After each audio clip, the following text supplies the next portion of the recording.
Hello, this is a guy who likes fanfiction and is too lazy to read, so here is Obito Sensei in audio form. Check the description for the links to the author. Obito Sensei Chapter 5. The Bear. Karazen turned out to be an older man, probably closer to 60 than 50, with a round, deeply creased face and fantastic posture. Though he wore only a simple workman's shirt and long pants, he nevertheless radiated calm authority. He was rather tall, just over 6 feet, and there wasn't a speck of hair on his head. He had a lovely voice, Sakura thought, and honest eyes. They compelled her attention as he sat at the head of the table, earnestly speaking with their team's leader. She and Obito had eventually caught up to Naruto and Sasuke, who had been bickering with an irritated teenager. Obito's casual questions had sent the teen running off to find Karazen with a bitter frown, and in the lull he had admonished Sakura's teammates. They wanted to make a good impression on the locals, after all. They were being paid for this, he reminded them. Clients, and anyone connected to them, should always be treated with respect. Naruto had blushed, but Sasuke had just nodded his head. A minute or two later, Karazen had arrived with an uncertain grin. Obito's disarming manner had soon put him to ease, though, and he had invited the Jonin and Genin to his home. He could explain the issue in more detail there, he said with a smile. The man's house wasn't very large, only a little bigger than Sakura's apartment, but it was extremely clean and filled with attractive furniture. There had been a simple meal, rice, meat, and some vegetables, laid out on a rough wooden table in the kitchen, and Karazen had implored they take some of it. Everyone but Obito had done so, with Naruto loudly thanking the man. Now, the Genin were gathered around the table, their packs left in the entryway, and Obito was in conversation with their host.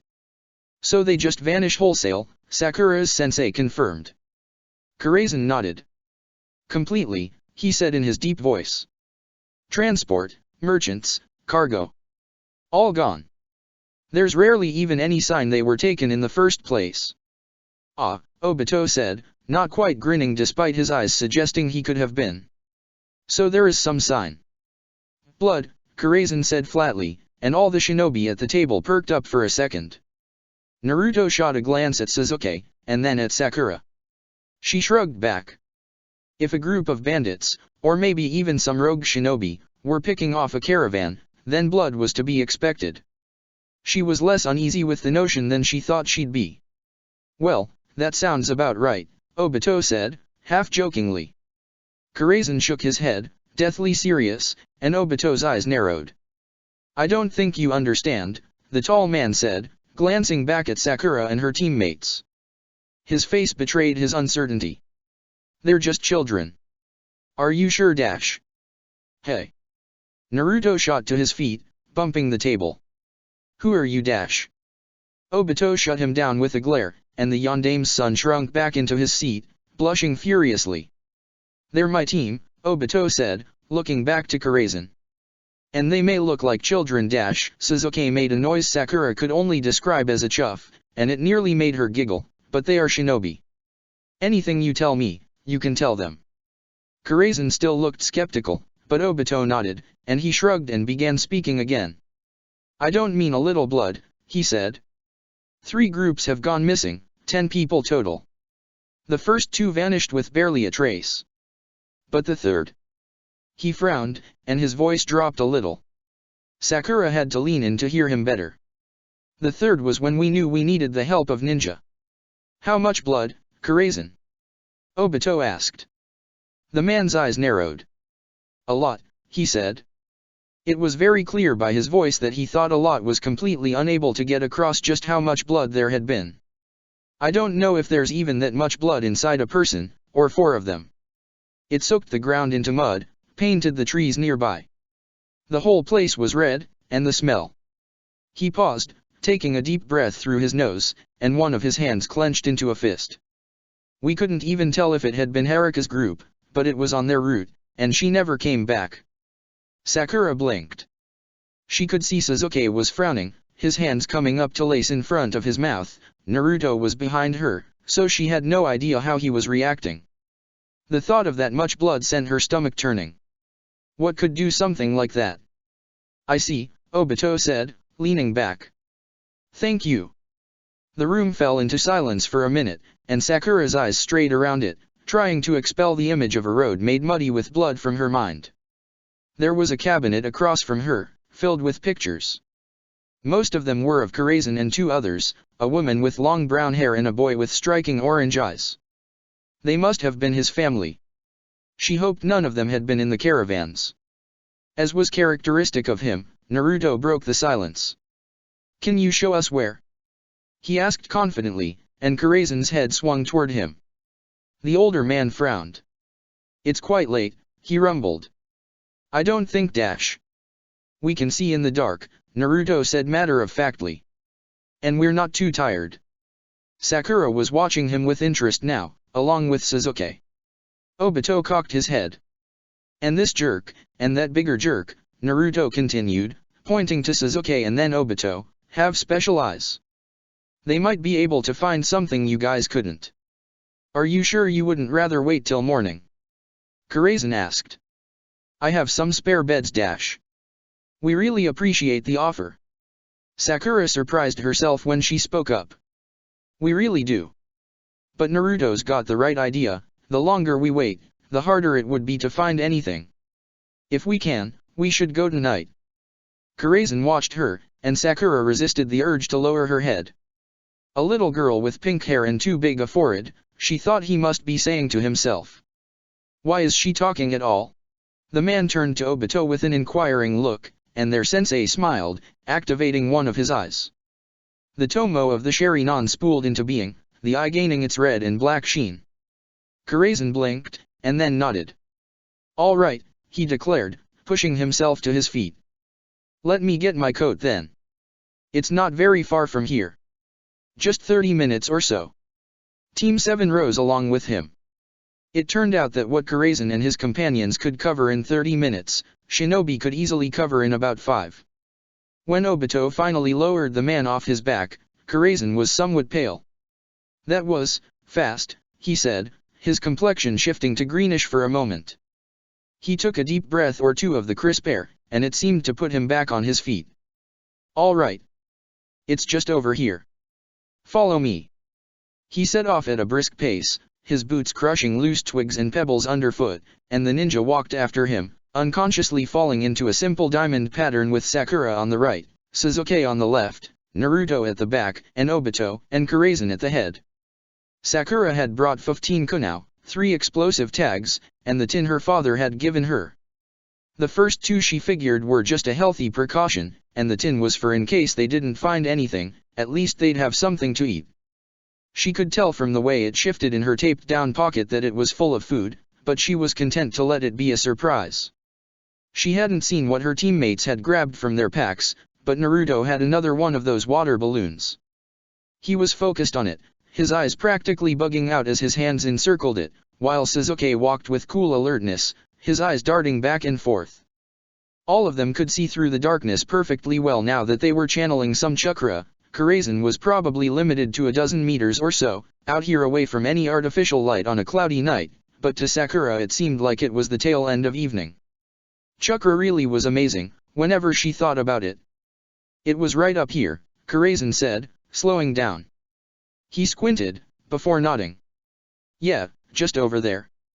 He pointed farther down the dirt road, at a spot that was darker than the rest. In the night, it seemed like a patch of independent shadow. Sasuke moved ahead, activating his eyes as Sakura held back with Naruto. Obito stayed with Karazen as the younger Uchiha scanned the ground, dropping into a squat. He turned back to the team with a frown. "I've got something," he said, standing and pointing towards the woods. "Bloody footprints. Looks like 5 sets. Obito, can you see anything more?" They stopped at the edge of the road. Obito peered, his own Sharingan activating. Sakura tried to suppress a bout of inferiority. What she would give to be able to do something like that. "Sasuke, look closer." "It doesn't work like that," Sasuke said flatly. Obito chuckled. "I think it does," he said good-naturedly. "The blood vanishes, but the depression in the dirt doesn't." Karazen made a noise of disbelief. "This happened 3 days ago." "There's no way dash." "No, you're right, Obito said, turning to him. The man stared into Sakura's sensei's red and black eyes, practically entranced. It's not like just seeing footprints. It's the way the dirt's spread, how some plants are only just growing back up, the angle of some grass. He shook his head. You know what, it's hard to explain. Just let me just assure you that I do in fact see a trail, and that most of the world very badly wants to yank these eyes out of my head for just that reason. That got a grim chuckle out of Karazen. I'll take your word for it, then, he said. In any case, what now? We follow it. Naruto said cheerily. Sasuke, you can see it now, right? Yes, Sasuke confirmed begrudgingly. I know what to look for, I can see it. Great. Obito said with almost mocking cheer. Sasuke, you lead on the rest of you midgets. I'll take Karazen back, and then come rejoin you. Maybe if we're lucky we can wrap this up tonight. The older Uchiha gestured, and their client clambered onto his back hesitatingly. Could we perhaps go just a bit slower this time? He asked, just a bit of levity lightening his voice. It seemed like seeing Obito at work had brought him some peace. I just ate, after all. You got it, Obito answered. Try not to do anything stupid. He yelled at his team, before running off with Karazen on his back. The genin watched their sensei go, Naruto cocking an eyebrow. Does he really think we'd do something stupid?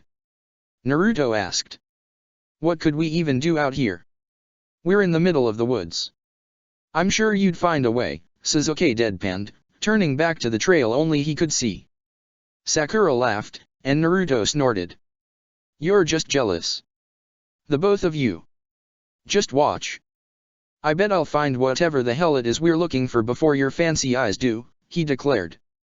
Of course you will, Naruto, Sakura said, smiling a little. Sasuke began stalking into the woods, his gaze locked on the ground, and his teammates followed him. They walked in silence for about a minute, listening intently to the forest and not making a sound with their steps.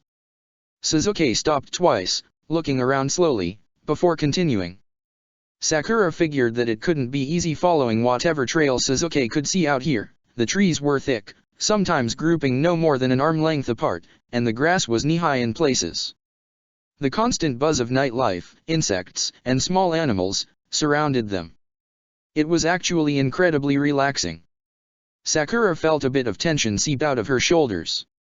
Hold up, Naruto suddenly stopped, grabbing her shoulder. Sakura froze at the contact, looking back at him, but her teammate wasn't looking at her. He was staring up into the canopy, his eyes half-lidded. They darted left, and then right, and he turned his head slightly. Sasuke stopped, looking back at the both of them. Listen, Naruto said quietly. Do you hear that? Sakura listened, and Sasuke too. It took a moment, but she heard it. Off in the distance, to the south, there was a rumbling noise, like a small earthquake, and a cracked thump, the sound of multiple trees falling. What? She whispered, and as she did everything around her went silent. All the insects, small animals, even a deer, they all went as quiet as the grave at the same time, as if by some invisible klaxon, and moved north. The genin could hear them streaming past them, rustling the grass and snapping low-lying tree branches. They're relocating, Sasuke said. Should we follow them? Sakura asked. No. We're not some animals, we're ninja, Naruto declared. Whatever that is, it's fast, and it's coming this way.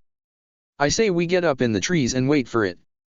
The genin all glanced at each other, and came to a hesitant agreement. They leapt upwards, alighting on higher branches, and settled in to wait. Sakura focused on her hearing, attempting the same trick she had with her lungs. The crashing of falling trees was getting closer, and there was something behind it. It almost sounded like a burbling creek. No, not a creek. It was close now, closer than she'd thought.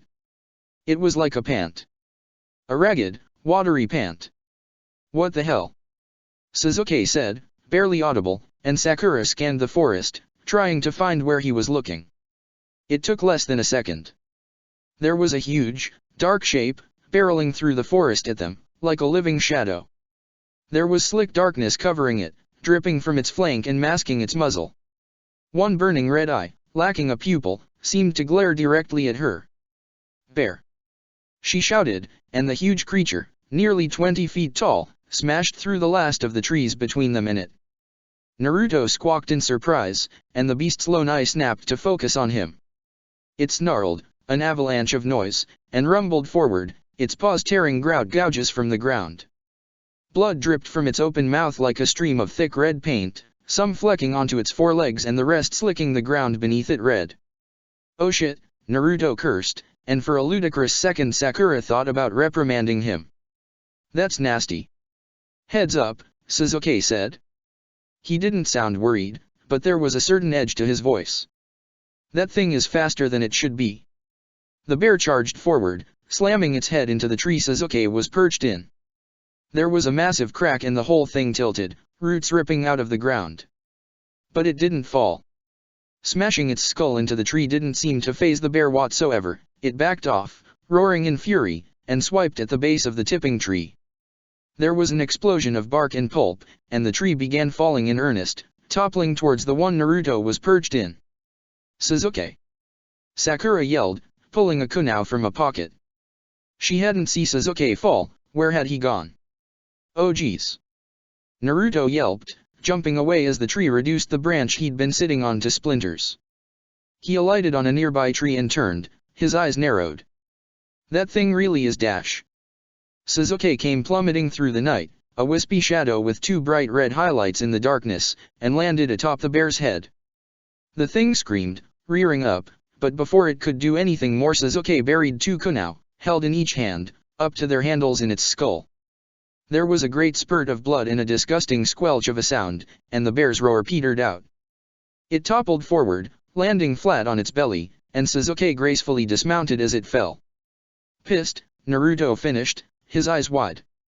Sakura dropped her hand, and the kunai it was holding, to her side. The forest seemed quieter than ever as Sasuke took a step or two towards them. "Man," Naruto said. "Don't you think that was a little much?" Sasuke shrugged. "It was crazed with pain," he said, a little stone-faced. "When something dangerous goes crazy, you put it down. That's just how it is." "It was just a bear," Naruto muttered, staring at the enormous corpse. Sakura found herself nodding. It had just been a bear. 20 feet tall, and grievously injured, but a bear nonetheless. It hadn't been that much of a threat to them. The bear wheezed, and blood pulsed from its side. Sakura blinked, and Sasuke started turning, confused at the noise. The animal struck out faster than Sakura thought possible, a flash of claws in the night, and Sasuke tumbled forward with a hiss. "Sa dash!" Naruto started to shout. "Just a scratch." Sasuke interrupted him, spinning about so fast the dirt around his feet was thrown out in a wide crescent. There were two long gashes ripped in the back of his shirt, but he wasn't lying, he was hardly scratched himself, with just two long lines of blood slowly flowing but fingertip deep slashes. It was hardly anything. "How the hell is it alive?" Sakura asked shrilly, watching the bear with alarm as it groaned and dragged itself back on all fours. Sasuke's kunai were still buried in its skull, and more blood gushed from its mouth and the hole in its side, but it was gurgling and alive all the same. That was impossible. It had two knives buried in its brain. "You missed!" Naruto shouted. "I didn't miss!" Sasuke yelled back. "That thing should be dead." "Well, it's not." Sakura interrupted the both of them. She raised her kunai. Less than half a foot of steel seemed completely inadequate when placed in front of the bear, which had finally made it to its feet, huffing blood and glaring balefully. "What do we do?" "Kill it again." Naruto decided for them, and Team 7 spread out, loosely encircling the thing. Sakura gulped, but her hand stayed steady. It was just an animal, and her team was here. She could handle this. There was an awful lot of blood though. Maybe this bear had been the one behind the disappearances? Though a bear wouldn't be taking the shipments as well, and it couldn't have been moving around for 3 days with these injuries. Then again, it shouldn't have been moving around with two knives in its brain. Maybe there was something to that theory. The bear went after Sasuke first, maybe it had realized he had been the one who'd stabbed it the first time. Its single red eye seemed a perfect contrast to Sasuke's Sharingan in the dark, but the Uchiha darted around its almost clumsily blows, leaping over a low sweep and rolling out of the way of an overhand blow that left a paw-shaped crater in the ground. He slashed at the paws as they missed him with another kunai, but the deep knife wounds hardly seemed to slow the animal down. As Sasuke dodged, Naruto moved in from the side, sprinting forward. While the bear completed its overhand smash, the blonde leapt into the air and delivered a flying kick to its side. The bear hardly flinched, but it slid a foot or two to the left, towards Sakura. When it started to turn towards Naruto, he kicked again as it fell, smashing the animal a couple inches upward. Sasuke capitalized on the beast's moment of dizziness to hurl a kunai at its eye, but the animal jerked away and the knife struck its forehead. The bear roared, spinning its whole body.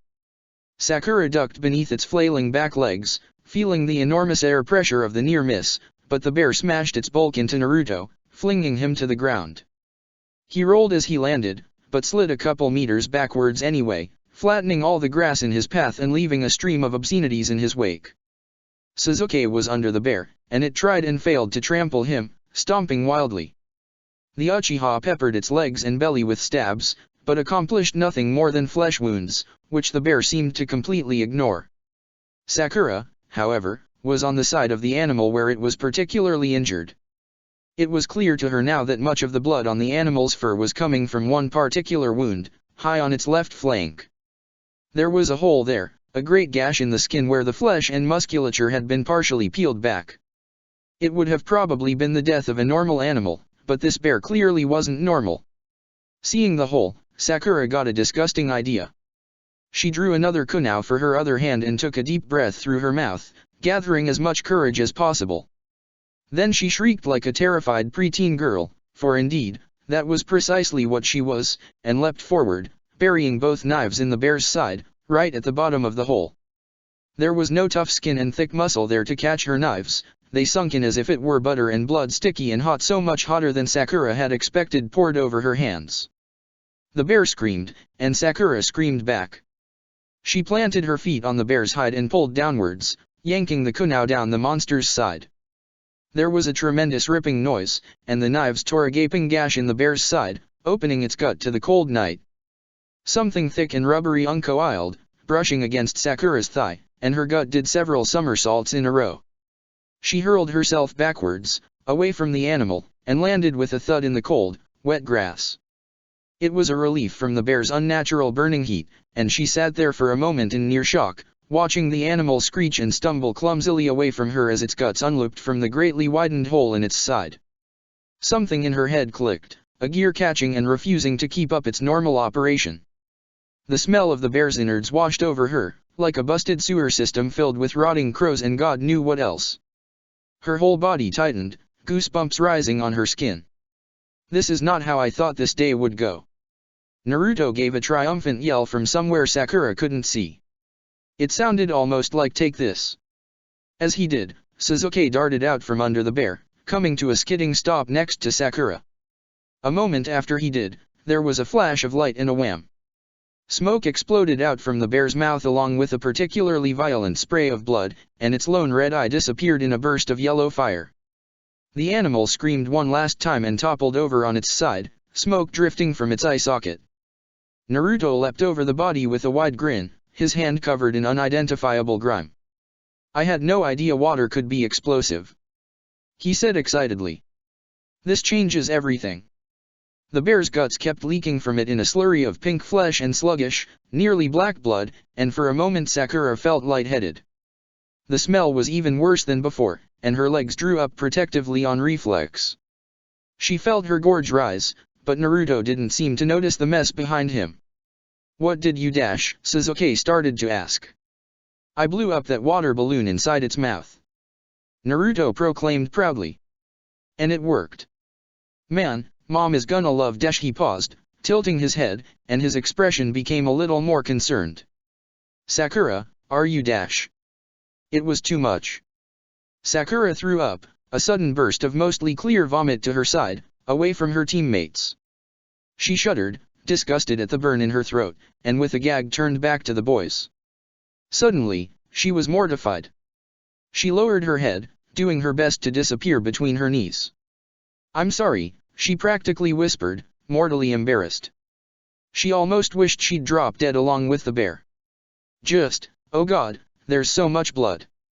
And that smell dash. Both her teammates were frozen, obviously surprised.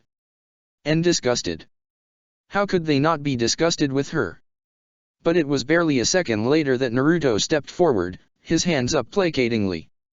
Hey, Naruto said, coming to stand in front of her. Sasuke just watched, looking the slightest bit concerned, occasionally looking back to the bear to make sure it was still lying still. "It's all good, it's okay," Naruto said, kneeling down. That thing was dash. He finally noticed all the blood, coating Sakura's arms almost up to the elbow. He cracked a grin, clearly trying to cheer her up. "Man, you really got in there. Listen, it's okay. I bet if I'd gotten like that, I'd be throwing up too." "You don't mean that." It was a mean thought, but Sakura couldn't help it, even as she looked up. "You're the Hokage's son. You wouldn't throw up because of something like that." Naruto stuck his hand out. He didn't seem to care that both of Sakura's were slick with the bear's blood. "Come on, get up. I got my canteen, we can clean up a little. I bet Obito will be back soon anyway." "Naruto, I can't." All the dash. Naruto ignored Sakura and took one of her hands, pulling her up. She let herself come to her feet, feeling Naruto's hand in hers. It wasn't burning like the blood, it was just warm, and comfortably solid. "Thanks," she said after a moment. Being on her feet seemed to have cleared her head, at least a little. "Hey, don't mention it," Naruto said with a good-natured grin. "I'm not just gonna leave a teammate on the ground." There was a comfortable silence carried with that sentence, but Sasuke mercilessly cut it to ribbons before it could settle. "Obito is gonna kill us," he muttered, inspecting one of his kunai. "Hey, it's not our fault some giant psycho bear came out of nowhere," Naruto insisted with a frown. "We could have run," Sasuke pointed out. "Obito would have wanted us to run, actually. PSSH. Naruto clearly didn't think much of that. "Why? We handled it just fine." "We might not have," Sakura said quietly, and Naruto shrugged. "Yeah, maybe. But we did, so that's what matters," he grinned, before looking back at the animal seriously. "Still. Obito might kill us, yeah. We'll just blame it on you," Sasuke suggested, and Sakura managed a little laugh at Naruto's rather loud "what?" "What?" The flat echo of Naruto's words spun Team 7 around, and they found themselves staring into the baffled face of their sensei. As he was wont to, the man had appeared seemingly out of thin air. He stared first at them, and then past them to the corpse of the bear in total disbelief. "I was gone for 8 minutes, he said softly as he turned to Naruto. The words were directed as much to himself as they were to them. "How did this happen?" "Well, there was a bear," Sasuke said in a matter-of-fact tone. "And Sasuke stabbed it twice in the brain and it didn't die," Naruto added in. "So I tore it open while Sasuke was distracting it," Sakura said, fighting her gorge for a moment at the thought, and then Naruto blew up its head. Obito stared at them. After a moment, his gaze shifted to Sakura. "Are you okay?" he asked, quite seriously. Sakura nodded. "I'm fine," she said, and she was reasonably sure she wasn't lying. "Sasuke got hit, actually, but nothing happened to me. But She blushed a little, and withheld a shudder at the memory. "Threw up a little. It just smelled really, really bad." Obito wrinkled his nose. "Yeah, I can tell," he said, but there was a little smile to accompany it. "Sasuke, you got hit." "It surprised me after I stabbed it," Sasuke said, turning a little to show Obito the scratches on his back. They had already mostly stopped bleeding, just 2 angry red lines remained. "I thought it was down. My mistake." "Well," Obito murmured, looking from the marks back to the bear. "Damn. Naruto, you're good, right?" "Course."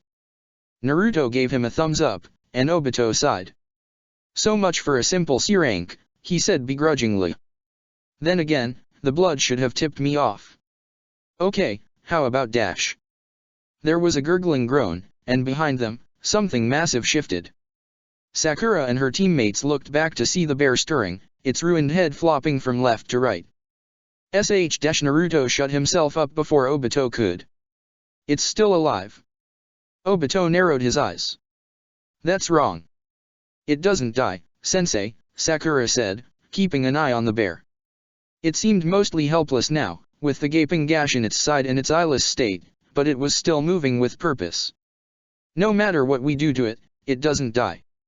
It showed up heavily injured, too. Weird, her sensei said thoughtfully. I've never heard of something like that.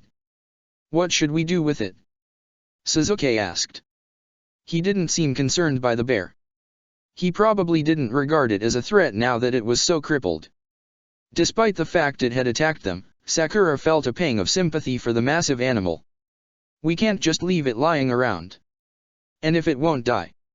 He trailed off meaningfully, but Obito shook his head. No way am I dumping that thing in Kamui, he said. That place already gets cluttered. I have a better solution. He clapped his hands together in a simple prayer-like pose, and then rapidly ran through several hand signs, too fast for Sakura to make them all out. Then, he bent and flattened his hands on the ground. Doton, Iwaido Kyuzushi, he intoned clearly, and there was a rumble, completely unlike the bear's growling. The earth cracked, fissures racing away from Obito's hands towards the animal. When they reached it, the ground beneath the bear collapsed. It fell with a surprised moan, landing out of sight a moment later, and then the earth crumbled over it, leaving a mound of plain dirt in the middle of the grassy, torn-up field. An impromptu and rapid burial. Whoa, Naruto said, and Sakura knew he was legitimately impressed. She was too. She hadn't expected Obito to pull out such an easy fix, even if he was a famous jonin. That's handy. Where'd you pick that one up? Oh. Something about Obito's voice seemed off to Sakura, like he was talking to someone else for a second, before actually focusing on Naruto. A long time ago. Where the bear had been, there was nothing but an unmarked grave. It was probably still alive down there, Sakura realized, alone under the earth. But maybe that was better for it down there in the silent dark than up here, crippled and blind in the cold air. There was a kind of peace to that. So, Sasuke said. Are we going to figure out where it came from? Sakura blinked. She hadn't considered the notion, but now that her teammate had said it. It did leave a very obvious trail, she said, half to herself and half to her teacher. And it was very unusual. No way. Obito's mouth thinned into a line. You guys wandered off for less than 10 minutes and ran into a giant immortal bear. That kinda luck screams, don't investigate potentially suspicious activity in the dark. So what? Naruto asked. We're just gonna leave it for a day? Go back and have a good night's sleep. Obito crossed his arms coolly. Optimally, yes. That's dumb and you know it, Naruto shot back, taking a step forward. Sakura watched him argue with their sensei with an edge of discomfort. Going up against a more experienced shinobi, even just through words, seemed a dangerous thing to her. We can't just let a trail go cold like that. We've got to at least check wherever this thing came from. I don't think dash. He's right, Sasuke cut in. SHHH. Obito flashed his Sharingan, and Sasuke shut up. As I was saying, you guys have already had a long night. I don't think it's a good idea to just be rushing off. We've got no idea what we could find. But you'll be with us, Sakura said, and Obito turned to her with a startled jerk of his head. She did her best to gather her thoughts as her teammates watched. Sensei, I think you're worrying too much. It was just a bear, even if it was weird. It's just common sense to check out wherever it came from, assuming it's not too far. We could find something critical to the mission that might not be there in the morning. She looked around, and down at her bloody forearms. And we handled ourselves fine. With you there, I don't think we'd have to worry about anything. Her teacher let that one sink in, turning her words over. Only if you're all sure, he decided, in a tone that clearly showed he already knew the answer. Sakura nodded first, followed by Naruto and then Sasuke, who merely inclined his head. All right, Obito said, blowing a puff of air between his lips. It'll be a little adventure then. Where'd the zombie bear come from? Geez. He pinned them with serious looks. You guys are gonna stay behind me. You know that, right? Yup. Definitely. HN. Fantastic, Obito said, striding past them. Let's get going, then. The night's still young. Team 7 set off down the path of destruction the bear had left, an avenue of toppled trees and ravaged earth. As they passed over the bear's grave, Sakura wondered if it could hear them moving over it. Sorry, she whispered, but the sound was swallowed by the night. Obito Sensei Chapter 6. The Temple. Obito peered into the dark waters of the lake, his Sharingan idly rotating. Well, that's ominous, he said dryly. Naruto laughed. I'll say, he said. You think it came out of there?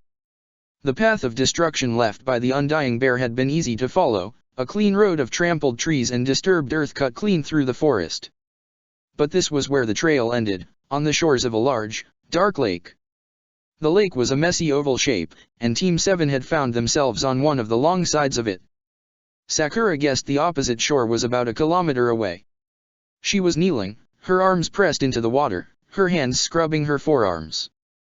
The water was dark enough that the blood washing away wasn't noticeable, the color of the lake didn't change.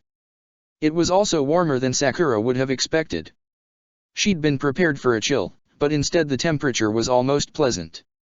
Sakura, Obito said, placing his hand on her shoulder. She looked back at him in surprise. Take your hands out of there. She blinked. Sensei. His mouth was a firm line. I'm serious. And don't get any of the water in your eyes, or your mouth. Is something wrong? She asked, standing up. Her arms were mercifully clean, she'd been unable to ignore the sticky blood staining them the whole way here, resisting the urge to scratch. With the water, Obito confirmed. Sasuke, do you see it? The younger Uchiha had been staring at the lake in silence, and he shook his head. I don't know. His expression twisted. It looks like chakra. Almost. But I've never seen anything like it. You've never had to, Obito said. That's natural energy, a lot of it. Naruto gave him a questioning look, and Obito grinned. It's chakra produced by the earth, rocks, trees, whatever you can think of. You should ask your dad about it. His master specializes in it. The Uchiha's grin disappeared. But there's way too much for a little lake like this, and there's something off about it. I don't know what would happen if some got into your chakra system, Sakura, so let's just not risk it. Sakura nodded, suppressing more questions. Why had she never heard of natural energy before now? It certainly hadn't been included in the academy curriculum. So what could cause something like that? She asked instead. Filling a lake with natural energy. Obito shrugged. I have no idea. But if I had to guess, I'd say this might have been what caused our immortal bear. Nature energy can have some very strange effects, and this energy is stranger than most. It's quite possible the bear drank from this lake and ended up. He searched for the word, crossing his arms. Infected with something. Geez, Naruto murmured, picking up a rock and tossing it into the water. So now what? We have to find out what's altering the lake, Sasuke said, and Sakura found herself nodding along. It's dangerous, she agreed, and Obito turned to her with an unreadable expression. This close to the town? If some kid comes out here and swallows some of the water, who knows what could happen? All right then, Obito said neutrally. How do you think we could go about that? Sasuke frowned, while Sakura went red. Are you actually asking us, Sasuke asked, or do you already know the answer? Hey, Obito smiled. You don't think I'm that kinda guy, do you? Naruto grumbled. We should check the lake, duh. Obito turned towards him. There might be something in it that's causing this. And how could we do that safely? Obito asked, and Naruto groaned. Come on, we're not babies. He said, his voice rising a little. Sasuke smirked. You've got shadow clones, you could use them to scout. Oh, that's a good point. Obito said, feigning surprise, and Sakura couldn't help but laugh. You'll make a fine ninja yet, Naruto. Their sensei put his hands together, forming a series of seals too quickly for Sakura to follow, and there was a burst of smoke. It cleared in moments, and a perfect copy of Obito stood alongside the original, arms crossed in the same manner. Sakura had never seen a Kage Bunshin before. She was familiar with ordinary clones, of course, so seeing her sensei duplicated wasn't especially shocking, but the fact that the shadow clone was physically a perfect copy, capable of autonomous action, still made her not uncomfortable. That was too strong a word.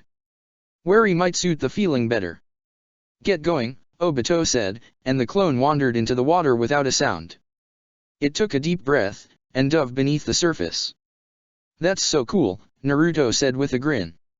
Sasuke asked, and Naruto gestured at the water. That jutsu, he said. It's so damn cool. Well, you won't be trying it out anytime soon, Obito said with amusement. The way you manage your chakra, you'd probably end up killing yourself. Is it really that intensive? Sakura asked, rubbing her arms. The water on them had grown cold in the night air, and goosebumps were rising all along her skin. There was a breeze wafting over the lake, and it brought with it the smell of wet grass and the sound of crickets. Each Kage Bunshin created splits your chakra, Obito said, and Naruto's mouth dropped a little. If you make 3, you've split it 4 ways between yourself and them, that means you're already down to 25% of whatever you've molded. He glanced at Sasuke. Even experienced ninja are careful when using it. It can be easy to forget how much chakra you've expended, especially if you're distracted by a battle or an injury, and you could end up knocking yourself out, or worse, with a sloppy clone. Sakura looked down. That was another jutsu she'd probably never end up using, then. Her chakra levels were merely average, though Obito had told her her control was excellent. There was no way she could justify using such an exhausting jutsu. Huh, Naruto said. I didn't know that. That's what I'm here for, Obito said good-naturedly. Still, don't let that discourage you, they're great in a pinch, and they make excellent scouts. He suddenly straightened up, his eyes narrowing. Speaking of which, he said. What did it find? Sasuke asked, ambling over. He'd been peering into the lake while Obito had been talking about the Kage Bunshin, his red eyes burning into the water. There's a cave at the bottom of the lake, Obito said. It's got air in it, and a chakra trail. Wherever the energy is coming from, it's somewhere in that cave. Naruto saw the question in Sakura's eyes before Obito did. Shadow clones return memories when they get dispelled, he whispered to her, and suddenly everything Obito and the Hokage's son had said about scouting took on a new light in Haruno's mind. A perfect replica that could report back just by dispelling itself. That was incredible. Well, how are we going to get down there? She asked, and Naruto grinned at her. We can't swim in the water, can we? That's the easy part, he said. Right, Obito.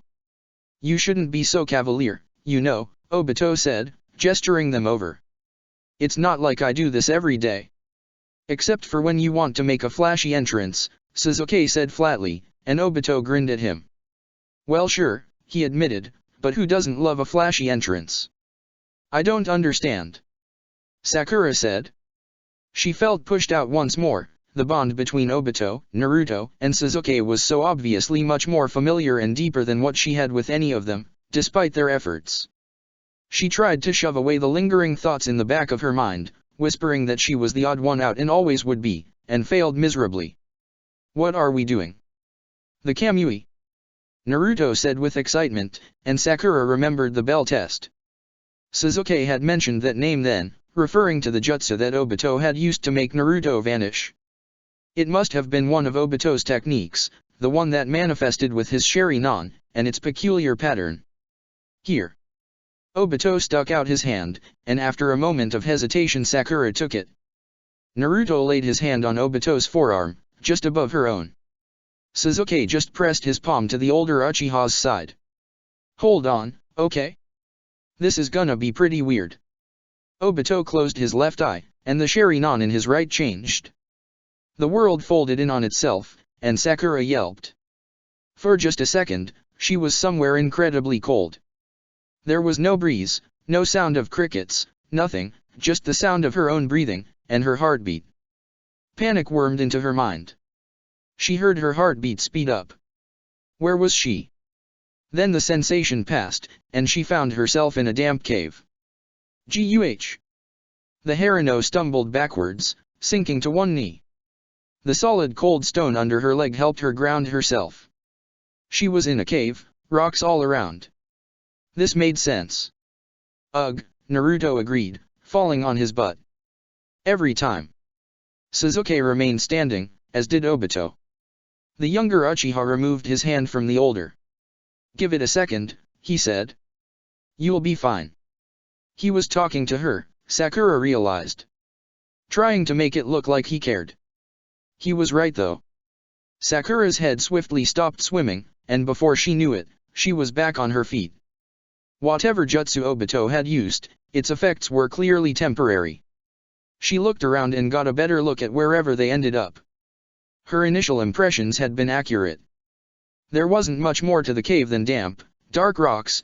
There was a small grotto of water behind them, most likely the entrance to the lake. Sakura wondered how there could be air down here, as thick and stifling as it was. She'd never known that pockets like this could exist underwater. One more thing she'd learned today. She could see. That was also unusual.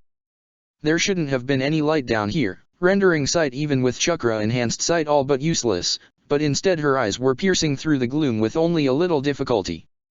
They picked up the slick trail of thick liquid snaking along the ground, into the lake, and Sakura blinked. The question of where the minuscule amount of light could be coming from was shoved to the back of her mind. The liquid slipping over the rocks was dark, and it moved far too sluggishly to be water. Blood, she blurted out, and her sensei jerked his head towards her. She pointed, knowing the Sharingan probably saw everything down here as though it were day. Do you see that? Sasuke stepped forward, kneeling down next to the tiny stream of blood. Naruto stumbled after him in the dark, while Obito stood back, his arms crossed. Sakura strained to make out his expression. She couldn't read her sensei's face, but his body language was definitely concerned. It's got even more of that chakra in it than the lake, Sasuke said, turning back to their teacher. I think this might be the source. You're probably right, Obito grunted. Wherever it's coming from, it's been feeding into the water. We following it then? Naruto asked, and Obito grimaced. Yes, Sakura's sensei said, stepping forward. But stay behind me, and stick close. I've half a mind to send you all back right now. Please do, said the part of Sakura she'd prefer to listen to. She didn't like this. Mysterious blood trails in the dark, underground, that was asking for trouble, no matter the circumstances. Don't you dare, said the other. I've still got to prove myself. She wished that voice would shut up. They slowly proceeded deeper into the cave, and gradually, the amount of light rose. The rocks under their feet were consistently slick, whether with water or liquid Sakura didn't want to think about, but it didn't keep them back. After just a minute of walking, the source of the light came into view. There was a crack in the wall, just big enough for someone to squeeze through. Warm light slipped through, cast by something out of sight. Obito moved through it first, turning sideways and raising his arms. Naruto followed hastily after, and Sakura after him. The feeling of her shoulders pressing against the cold stone impressed upon her a certain claustrophobia. This place could crush her without even meaning to. Then she was through the press of stone, with Sasuke close behind her. Sakura stared around in confusion. She hadn't known what to expect, but it certainly hadn't been this. It was a corridor of smoothly cut stone, about 6 feet wide and 8 tall, less claustrophobic than the cave, but not by much. There were small depressions cut in the stone every couple feet at about her sensei's head height, out of which spilled bright light, little fires. Sakura could smell the oil fueling them. Oh boy, Obito muttered. It was clear to Sakura this was a base of some sort. Hidden underground, away from prying eyes, and it was the source of whatever had infected the lake. People clearly lived here, what kind, she could only guess. All right, her sensei said, his voice low. This changes things. Kmen, Sasuke said. He pushed back the older Uchiha, and Obito shot him a look of alarm. We have to see where this goes. Sasuke, hold on. Obito took a step after him. We can't be too hasty. He's right though. Naruto said, following after Sasuke. Come on, we can handle this, let's see what's down here. Sakura's teammates pushed ahead, leaving her and their sensei behind. With no choice, the both of them followed after. Obito muttered something under his breath that Sakura was sure she wasn't supposed to hear. Stupid kids. She hoped he wasn't talking about her. The corridor eventually broadened, the walls moving out and the ceiling rising. They came to a crossroad, another path intersecting Team 7's zone. Naruto and Sasuke continued straight ahead. Sakura glanced down both sides of the other corridor, and only saw the same featureless rock as their current path. This place was deceptively large. Hey, do you hear that?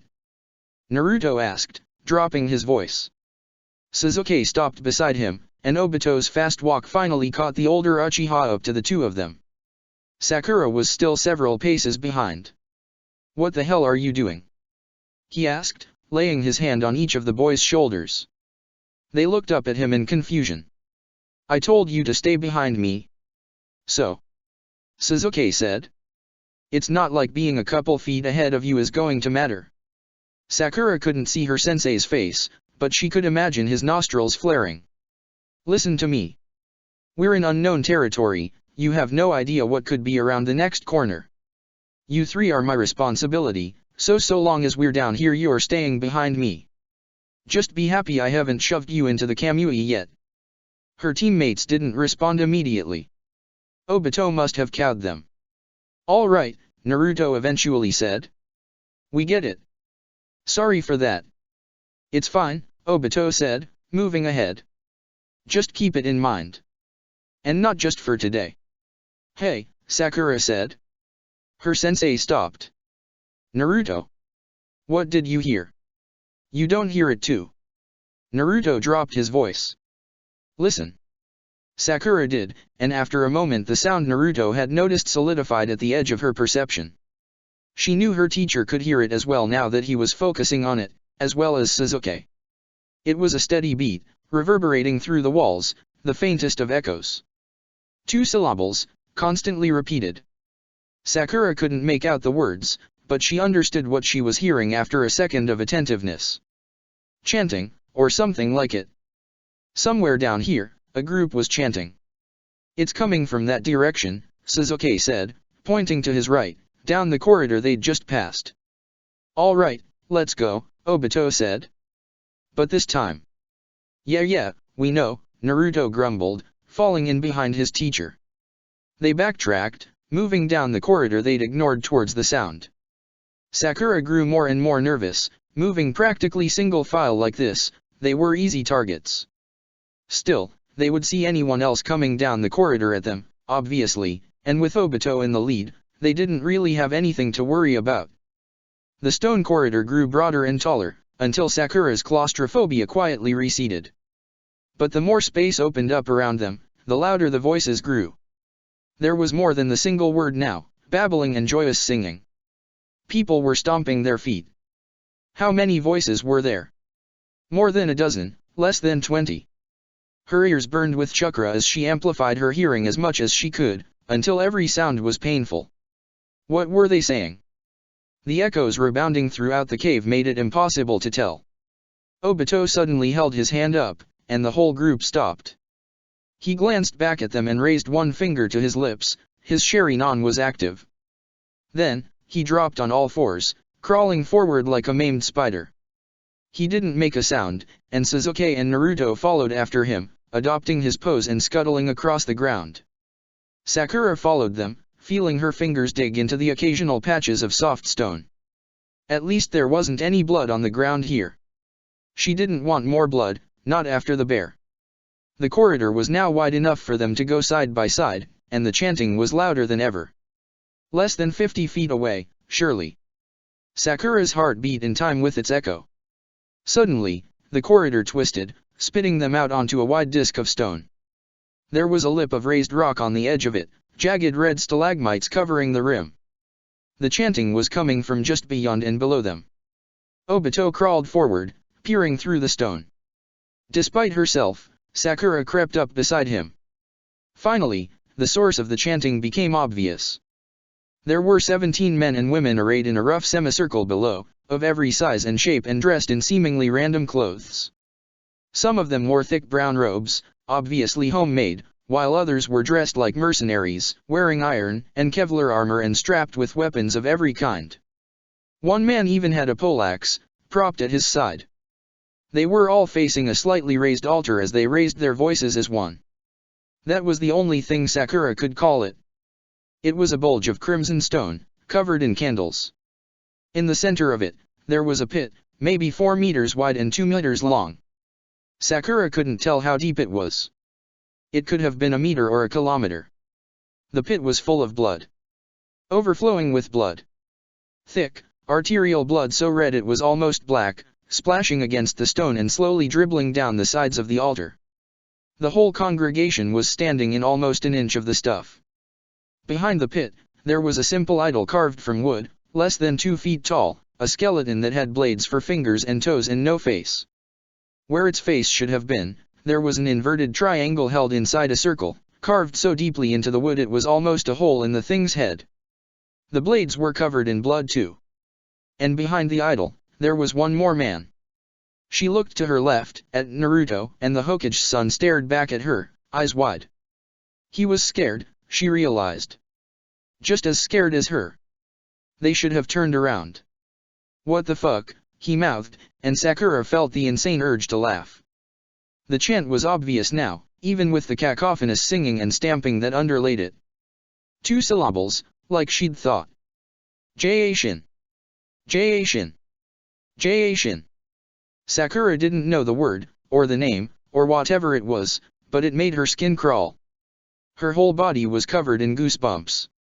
She looked right at Obito, and he jerked his head back, not taking his eyes off the congregation 30 feet below them.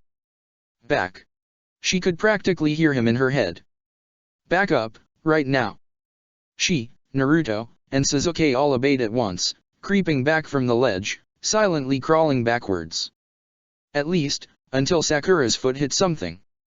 Jaishin. She spun, the rustle of her shirt against the stone deafening in her ears, and found a woman standing over her. Sakura's foot had bumped into hers, the woman had silently crept up behind them. She was tall and blonde, and wore the clothes of a traveling merchant, the same kind of people who came and went from Paper Hill. But her teeth were bared in a huge smile that had no humanity in it, her hair was streaked with clotted blood, and in her hands she held a sickle. A very clean sickle. Sakura forgot to breathe, and the woman's smile widened. Jaishin. She rasped, as though she were on the edge of panting, and then her throat opened up like a Ziploc bag. Obito was already there. Obito had already shoved his short sword through the woman's neck, twisted, and torn it out, removing everything below her chin in a single violent motion. It had happened so fast Sakura had only seen the after-image. The woman didn't even have time to gag, instead, she just sank like a stone into water, falling into Obito's arms. He gently deposited her to the ground, as though her body were light and silent as a feather. Jaishin. Their teacher pointed back down the corridor, mouthed the words. Go. Naruto took a step forward, and the woman's eyes opened. Obito was cradling the body, looking at Naruto. But it wasn't a body, Sakura realized. Somehow, the woman was still alive. She flailed, hurling her sickle at Naruto, and the boy gagged and ducked backwards, the tool barely clearing his forehead. Obito's eyes went wide and he struck the woman once again, stabbing his sword up through her empty neck and out the top of her head. Still, impossibly, the body flailed, scratching at him and trying to break free. The woman's eyes were wide and insane and filled with joy. Jaishin. Obito gave up on the sword and broke the woman's neck with a single violent jerk, and her flailing ceased. The sickle hit one of the stalagmites ringing the lookout point, and produced a sharp, clear ring. The chanting stopped, and Sakura's heart did alongside it. They all froze, not even daring to breathe. There was muttering from below. Feet and tools scuffing along the ground. What was that? A man asked. It was a distant voice, the man behind the altar. Hey, what the fuck was that? The muttering grew louder. Hey! The man yelled again. Do we have any unwelcome assholes up there? Run, Obito muttered. He glanced at them, and Sakura realized she wasn't alone. Both Naruto and Sasuke were too scared to move. They were all covered in a cold sweat. This wasn't supposed to be what their first mission outside the village would be like. They were supposed to have it together by now. She should have had it. Run dash. There was a light tap, and they all turned as one. One of the men from below had jumped to the wall across from them, above the altar. The same one who'd been standing behind it, speaking before. He was a short, thin man with gray hair and amber eyes, and he was holding a long scythe with a red blade. Even stranger, the only thing he was wearing was a pure white kimono, so bright it hurt to look at. He was standing on the side of the wall. Standing horizontally, staring at them. He was a ninja, Sakura belatedly realized. Or at least, he'd been trained in using chakra. That made everything even worse. Wow. The man laughed. Sakura started backing up. There's some dumb fucks up here. He looked down at the hidden crowd. Hey, morons. There's some dumb fucking ninjas up there. He laughed again, and Obito got in between them and the man. The man in white smiled. That's perfect, huh? Grab them. Obito Sensei Chapter 7. Sacrifice. Sasuke, Obito said. Don't move. Sakura glanced at her teammate, and was surprised to find he was reaching for a knife. Wasn't he scared? His Sharingan was active, fixed upon the man with the scythe. Listen, their sensei said. At this range, he'll be on me before I can get you guys into the Kamui. Then we'll be in serious trouble. He took a step forward, putting another foot between him and his students, and Sakura trembled as she watched the cult's leader grin and ready his weapon. Who fought with a scythe? You understand. You can't fight him. I'll keep him busy, but you have to look out for yourselves. We can take him. Naruto announced. Below, Sakura could hear the cultists moving. It sounded like some were climbing the walls, with or without chakra. Others were streaming out of the room into the cave system. No, you cannot, Obito hissed. Get out of here first. Find a way out of the caves, or lay low if you can't. Be careful, they're small fry, but there's something weird about all these guys' chakra. He wasn't looking at them, his eyes were fixed on his opponent. Sakura had never seen her sensei so incredibly focused. Keep each other safe. Sensei dash, she started to say. Go. Obito barked, and Sakura and her teammates turned and ran. There was a clash of steel behind them, and Sakura stole a glance over her shoulder as they fled. The man in white had leapt towards them, and Obito had intercepted him with his short sword. Her sensei had been right, the enemy had covered the entire distance between them before Sakura had made it a single step. The two men grappled, sword against scythe for the blink of an eye, and then they both fell. Out of sight, and into the cavern full of cultists. To Sakura's shock, that didn't scare her. Their sensei could definitely take care of himself. Right now, she was a lot more scared for herself. Right. She shouted, and then sprinted down the passage to her left. Naruto and Sasuke both understood right away, and followed her. Their footfalls were silent, but the cultists were not. There was screaming, blades clashing, and a stampede of feet. Obito was in among them, out of sight, and some were clearly leaving to hunt down her and her teammates instead of staying to fight. The tunnels were a complete labyrinth, Sakura had no idea where she was going. She slowed down, trying to listen, and her teammates came alongside her. That was smart, Sakura. Naruto loudly whispered. They'll go the wrong way. Sasuke shook his head. We don't know this place, I bet those freaks do. We've only got a minute before they dash. A man with a brown scarf wrapped around his shoulder and swords in both hands turned the corner ahead of them. Both Team 7 and the sudden intruder stopped dead, staring at each other. The man's face broke into a smile. See? He shouted back at an unseen companion. My right, not yours. Dummy. Then he charged, raising both swords over his heads and screaming at the top of his lungs. Sakura froze, but her teammates didn't. Sasuke moved before either of them, flinging a kunai straight at the cultist. The knife struck the man in the stomach and buried itself up the hilt, and the screaming man staggered, almost losing his footing. Get him! Naruto shouted, charging forward and leaping into the air. The spell broke. Sakura realized just how fast her heart was beating and let out a yell of her own, breaking her paralysis. The man swung both his swords at once, one at Naruto's head and the other at his legs. Sakura threw a kunai and broke into a run, desperate to help. Her knife took the man in the hand, and he dropped the sword meant for Naruto's head with a yelp of pain. Naruto took care of the other sword himself, violently kicking out and both knocking it from the man's hand and clocking him in the jaw. The man staggered backwards and Sasuke jumped past Naruto, kicking off the man's shoulders and sending him tumbling to the ground.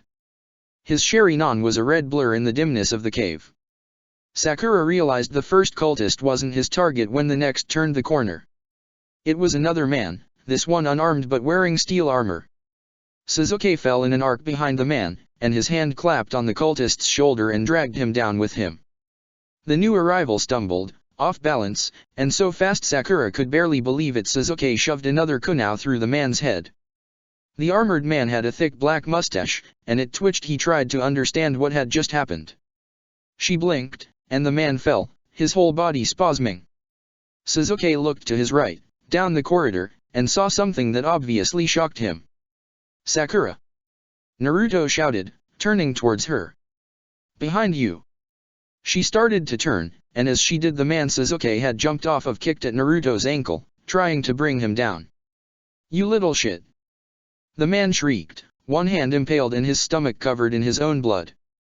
Naruto leapt onto him with an angry yell, and Sakura finished turning away. She trusted Naruto to be able to handle a single wounded man. There was yet another enemy behind them, coming down the corridor at her. This one was an overweight woman, waving a Chokyuto in front of her. She eyed Sakura hungrily, and the genin felt a sudden chill run from the top of her head to her toes. You made a big mistake coming here, the woman hissed, and swung her sword. It was a straight, predictable vertical attack with an obvious wind-up, and Sakura's body slipped past it without any hesitation. She was surprised at her own decisiveness. Instead of backing up, she'd brought herself closer to the woman. The cultist's eyes went wide and she yelled, swinging horizontally with one hand. How were you supposed to fight swords again? Sakura couldn't have told someone anything about the academy lessons in that precise second, but she still knew exactly what to do. She'd been trained to fight with her reflexes. If you overthought a fight, you'd be the one on the ground with a bloody nose afterwards. Ino, Hinata, and her other classmates had taught her that plenty of times. But in this case, she wouldn't have a bloody nose, Sakura realized. If she messed up, she'd be dead. So instead of getting cut in half, she twisted and punched out, knocking the woman's hand back and carrying the blade away from her. Her opponent grunted in surprise, taking a step back to swing again. She wasn't an amateur, she was using the momentum Sakura had given her to attack again. But her footwork was sloppy. Right. Leverage. She was inside the woman's guard. The sword wasn't dangerous so long as she interrupted the attacks. Sakura's eyes went wide and she dropped, sweeping the woman's legs out from under her. Her opponent cursed and fell, and Sakura didn't give her a chance to get back up. She jumped back to her feet and kicked the woman in the face. The cultist's head was tossed back and struck the stone with a sickening crack, and then rolled, insensate, as a pool of blood began steadily spreading beneath her dirty brown hair. Sakura paused, feeling like she was watching everything over her own shoulder. Was that really it? That had been her first fight? She'd won. Dia. Yet. Another enemy turned the corner ahead of her, watching with wide eyes. You. He pulled a shuriken from his pocket, and Sakura stumbled back in fear. Someone else with ninja training? She heard Naruto shout something behind her, and reached for the ground on instinct. The man flung his shuriken right at her head. Her hands wrapped around the sword that had tumbled from the unconscious woman's fingers, and she swung it in blind fear, knocking the shuriken right out of the air. Both Sakura and the man stared at one another. Neither of them were able to believe what had just happened. Sakura. Naruto grabbed her by the shoulder, dragging her back. Her knuckles were white around the sword, she couldn't release it. We gotta go. If Naruto was saying that, the path must have been clear. Sakura didn't have any room or time not to trust him. She turned and ran, putting her back to the enemy and focusing on sprinting. Naruto was in front of her, Sasuke was nowhere in sight. They jumped over two bodies, one of them was unconscious, but the other was writhing despite fatal wounds. They grabbed at Sakura's heels as she sped past. Parts of the floor were slick with blood. They rounded the corner, skidding into the turn, and Sakura felt something nick her left arm. There wasn't any time to look. Sasuke was there, stomping down on someone's head. It was the man who'd had a kunai buried in his brain. He was fighting back, trying to snatch the Uchiha's legs and pull him down to the ground. Just like the bear. Naruto kicked the man in the crotch as hard as he could as they passed, and the man screamed as he skidded several inches along the ground. Sasuke turned and ran with them, and all three genin rushed pell-mell through the tunnel. There were steps behind them, at least one person was chasing them. Sakura didn't look back. She just focused on running. Straight, left, right, left, the tunnels seemed to go on forever. Behind them, the sound of running grew fainter. They were losing their pursuer. She didn't know how long she ran.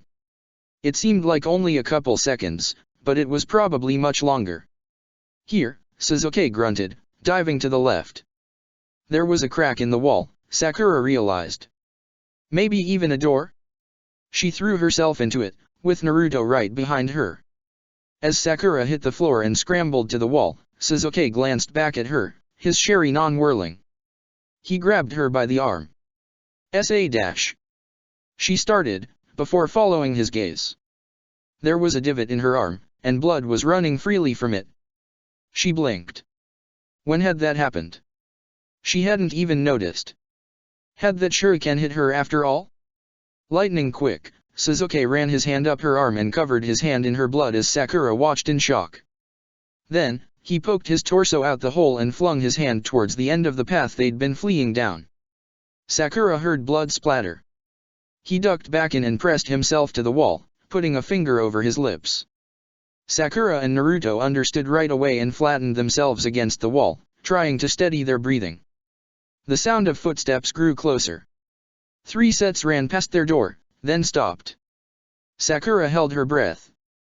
Were they going to turn around? There was some muttering, and then a moment later the sound of movement resumed. They were going farther down the corridor. They waited in silence for another 90 seconds, getting control of their breathing. Sakura slumped, sliding down the wall, and winced as her arm protested. The cut was deep, nearly an inch of skin taken from her tricep. Now that the adrenaline was subsiding, it was starting to hurt. "Nice one, Sasuke," Naruto eventually said, still panting. His face was flushed, and one of his fingernails was bleeding. They were following the blood. Sasuke nodded, and Sakura lowered her head. "Sorry," she said. "I'm really sorry. That could have been bad." "Hey, not your fault," Naruto said with a grin. "I'm the one who should apologize. Sorry I left you with 2 of them." His smile grew a little wider. "Did you really deflect that shuriken? That was cool as hell." Sakura blushed. And looked down. She was still holding the sword? She tried to loosen her grip and found it harder than it should have been. "It was an accident," she admitted. "I just panicked and swung." "Quiet," Sasuke said, and the both of them shut up. "Do you hear that?" They listened, and what Sasuke was talking about quickly became apparent. The cavern they'd ducked into was small, maybe 15 feet from wall to wall and about as deep, and there was a depression at one end of it, a small pit that they couldn't see into. There was a sound coming from the pit, a kind of gurgling, like water slowly swirling down a drain. Naruto crept forward, poking his head over the ledge, and froze. He went pale. "What?" Sasuke whispered. Naruto turned around. He opened his mouth to say something, and then just shook his head and gestured them over. Sakura and Sasuke both followed him up and peeked into the pit. Sakura almost threw up for the second time that day. There was a woman in the pit, staring up at them with hateful crimson eyes. The gurgling was coming from her. Her cheek was resting on her shoulder, putting her head almost totally horizontal. No, not resting. Pinned. A steel spike had been rammed through her, vertically transfixing her whole twisted body. It went through both her cheeks, into her shoulder, down through her entire torso, and then emerged from one thigh, staking her to the ground. Her hands were bound behind her back, leaving her totally unable to rise. The woman shifted and gurgled again. Her throat was intact, but her entire chest had to be a mess, Sakura thought. Why were all these people immortal? It was insane. The bear, all these cultists, and this woman for sure. She looked like a prisoner. Maybe she thought they were her captors?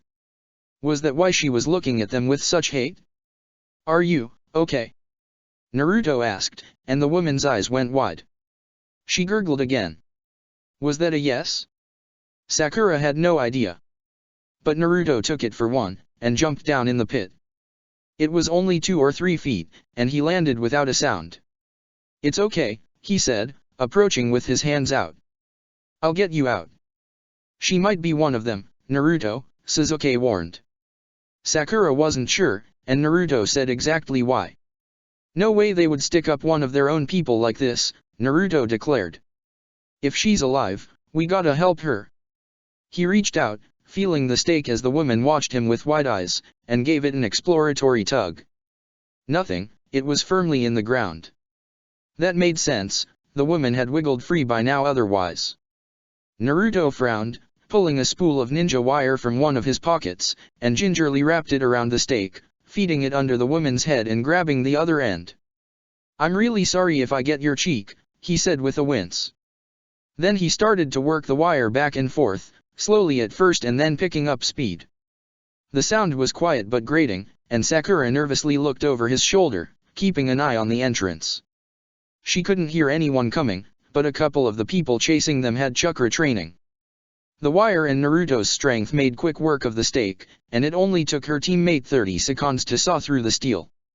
When the wire emerged from the other side, he bundled it up and placed it back in his pocket, and then gingerly took hold of the sharp top protruding from the woman's cheek. As carefully as possible, he slid it out, wincing at the blood covering it. The moment the stake was clear of the woman's head and her mouth was free, she tried to bite Naruto's nose off with her broken teeth. Naruto yelped and leapt back, barely avoiding the bite, and the woman laughed. You little idiot. She cackled. I almost got you. Naruto was hyperventilating at the near miss, the bloody stake still in his hands, but Sasuke just crossed his arms and sneered. You're the only idiot here, he said. If you'd waited for him to actually free you, you might have had a chance. The woman blinked. Shut up. She decided after a moment. Jashin will free me, and then he will punish you. Who's Jashin? Sasuke asked. The guy in white? He's probably already dead. The woman laughed again. You really have no idea where you are, do you? She gasped, blood running from her mouth and the holes in her cheeks. Sakura stared in morbid fascination. Jashin is God, you little bloodbag. You've stumbled into God's home, and pissed off his followers. You won't even be leaving this place in pieces. She grinned, her broken teeth covered in her own blood. Sakura felt ill. Especially when Lord Hidan finishes his ritual. Hidan? Naruto asked. Is he the guy in white? He's God's emissary, the woman groaned. It was like she was enjoying her pain, Sakura thought, looking back at the entrance again. Still no one, but if this conversation went on it would definitely attract someone.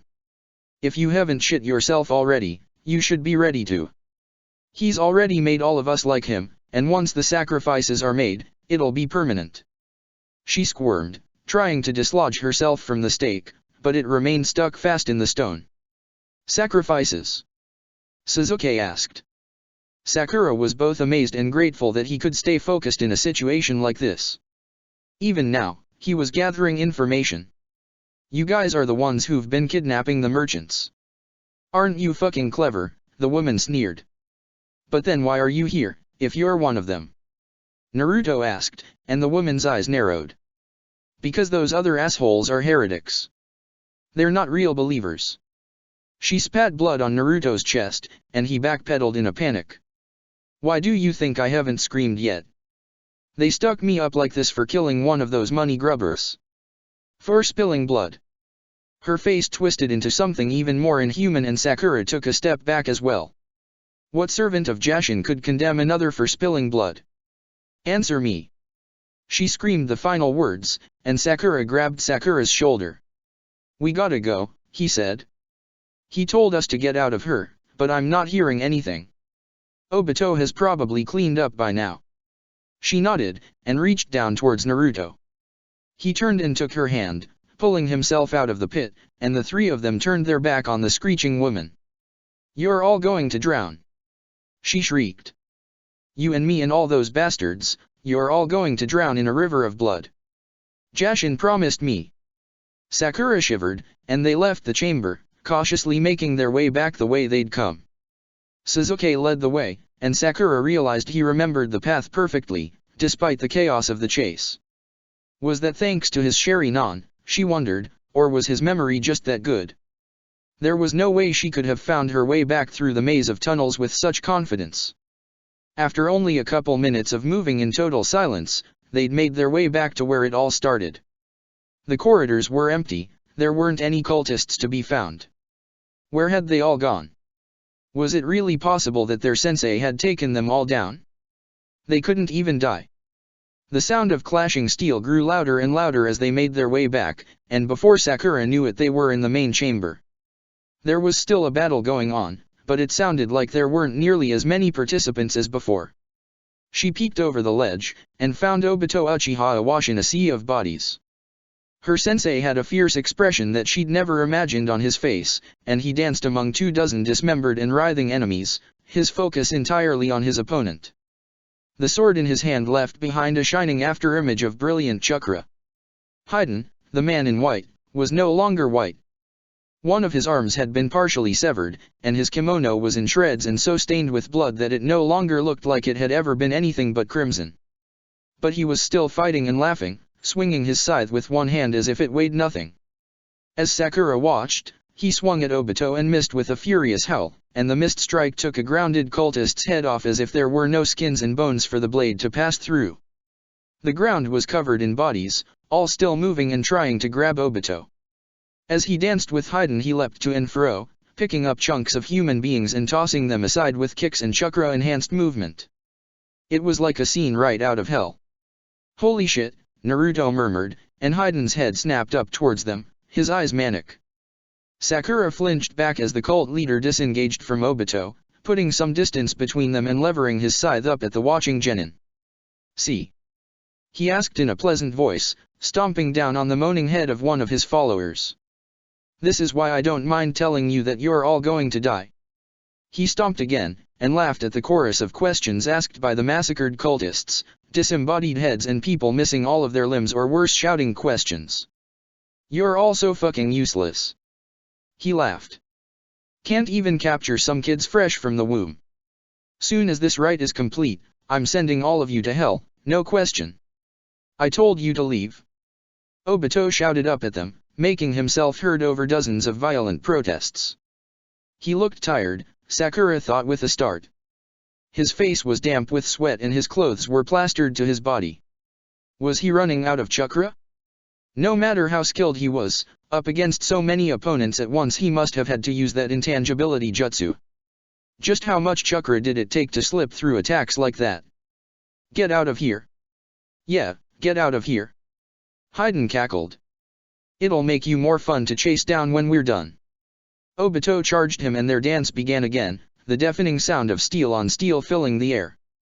The fight was too fast for Sakura to follow their movements, it was just a blur of violence. Nonetheless, she was sure that Obito was deflecting or avoiding Haiden's attacks, not just phasing through them. He's in trouble, Sasuke muttered, obviously unable to believe it, and Sakura shot him a fearful glance. That freak is tiring him out. Hayden didn't look tired, Sakura thought. Not like Obito did. Maybe being immortal also made it impossible for that to happen. If that was the case. We can't run, Naruto said, gritting his teeth. He's right. He'll just chase us down. What do we do? Sakura asked, feeling panic rising in her chest. Her grip tightened on her stolen sword. We can't fight him. We can't even help Sensei. What do we do? Sasuke pulled 2 more knives from his hip pouch. I've got no idea, he admitted. Let's go. He jumped down into the cavern, and Naruto and Sakura had no choice but to follow him. God, Sasuke, you little idiot. Obito shouted as soon as they landed, and Sasuke flinched. Hayden laughed. Sasuke, you little idiot. He shrieked in a falsetto. You think he can defend himself and you at the same time. In response, Sasuke threw both his knives. Hayden dodged both of them with the most minimal movements possible, refusing to take his eyes off of Obito. Sakura's teammate straightened up. Sakura felt a chill as Hayden watched them out of the corner of his eye as he and their sensei fought across the room, Obito desperately driving him back with a flurry of blows that were so fast and vicious that the trail of white chakra they left behind seemed like a solid wall. If Sasuke felt the same chill, he didn't show it. He started running through hand signs with impressive speed and took in a deep breath. Heads up, Naruto said, pulling a knife and another spool of ninja wire as well. Sakura held up her sword. Katon, Gokakyu no Jutsu. Sasuke spat a fireball twice his own size, and the sudden heat made Sakura flinch. The jutsu roared forward, torching any cultist on the ground that wasn't able to get out of the way. Both Hayden and Obito saw it coming and leapt out of the way. The jutsu missed entirely. But as Hayden started to jump, Naruto threw his knife, the wire now tied around its handle. The kunai missed as well, soaring over Hayden's head, but Naruto didn't seem to care. He grabbed Sakura's hand and fastened both it and his own hands on the end point of the wire, as if getting ready for something. His hand was warm. As Sakura watched, gripping tightly by instinct and sword at the ready, Obito noticed the glint of the wire extending from the knife. With the fireball still in between himself and Hayden, obscuring his opponent's sight, he jumped over the jutsu. An axe kicked the knife right out of the air, straight into the ground. The wire suddenly went amazingly taut, and Naruto and Sakura both tightened their grip on its handle, desperate not to let it get away from them. The shining steel string went straight down like a guillotine, and chopped the rest of Hayden's shredded arm off. Sakura watched in shock as the limb fell away. How had Naruto and Sasuke come up with a plan like that, without sharing a word? How had Obito understood it so quickly? Was that even possible? Useless. Hayden screamed, and to Sakura's horror he kicked a blade from the ground right at them. It spun through the air ready to decapitate Naruto. She screamed back in both terror and anger and dragged her teammate down, swinging upwards with her sword at the same moment. It connected, and her whole arm went numb from the force of the deflection. The blade slightly changed direction upward and Naruto fell, off balance, thanks to her yanking on his hand. All that combined was just enough to ensure that instead of losing his head, the Hokage's only suffered a very unexpected haircut. No! Obito roared, and drove his blade past the hilt into Hayden's chest, dragging it down and opening the man's entire torso up in an enormous welter of blood. It was an incredible blow, but the man didn't even seem to notice. He kicked Obito in the gut and swung at him wildly with his scythe as their sensei stumbled back, obviously winded. The blade went right through Obito's forearm, and their sensei hissed in pain, grabbing it with his other hand and holding fast before Hayden could complete the cut. As Obito grew intangible and slipped through the blade, his arm bleeding heavily, Sakura felt like she was going to cry. Sasuke blinked, staring at something Sakura couldn't see.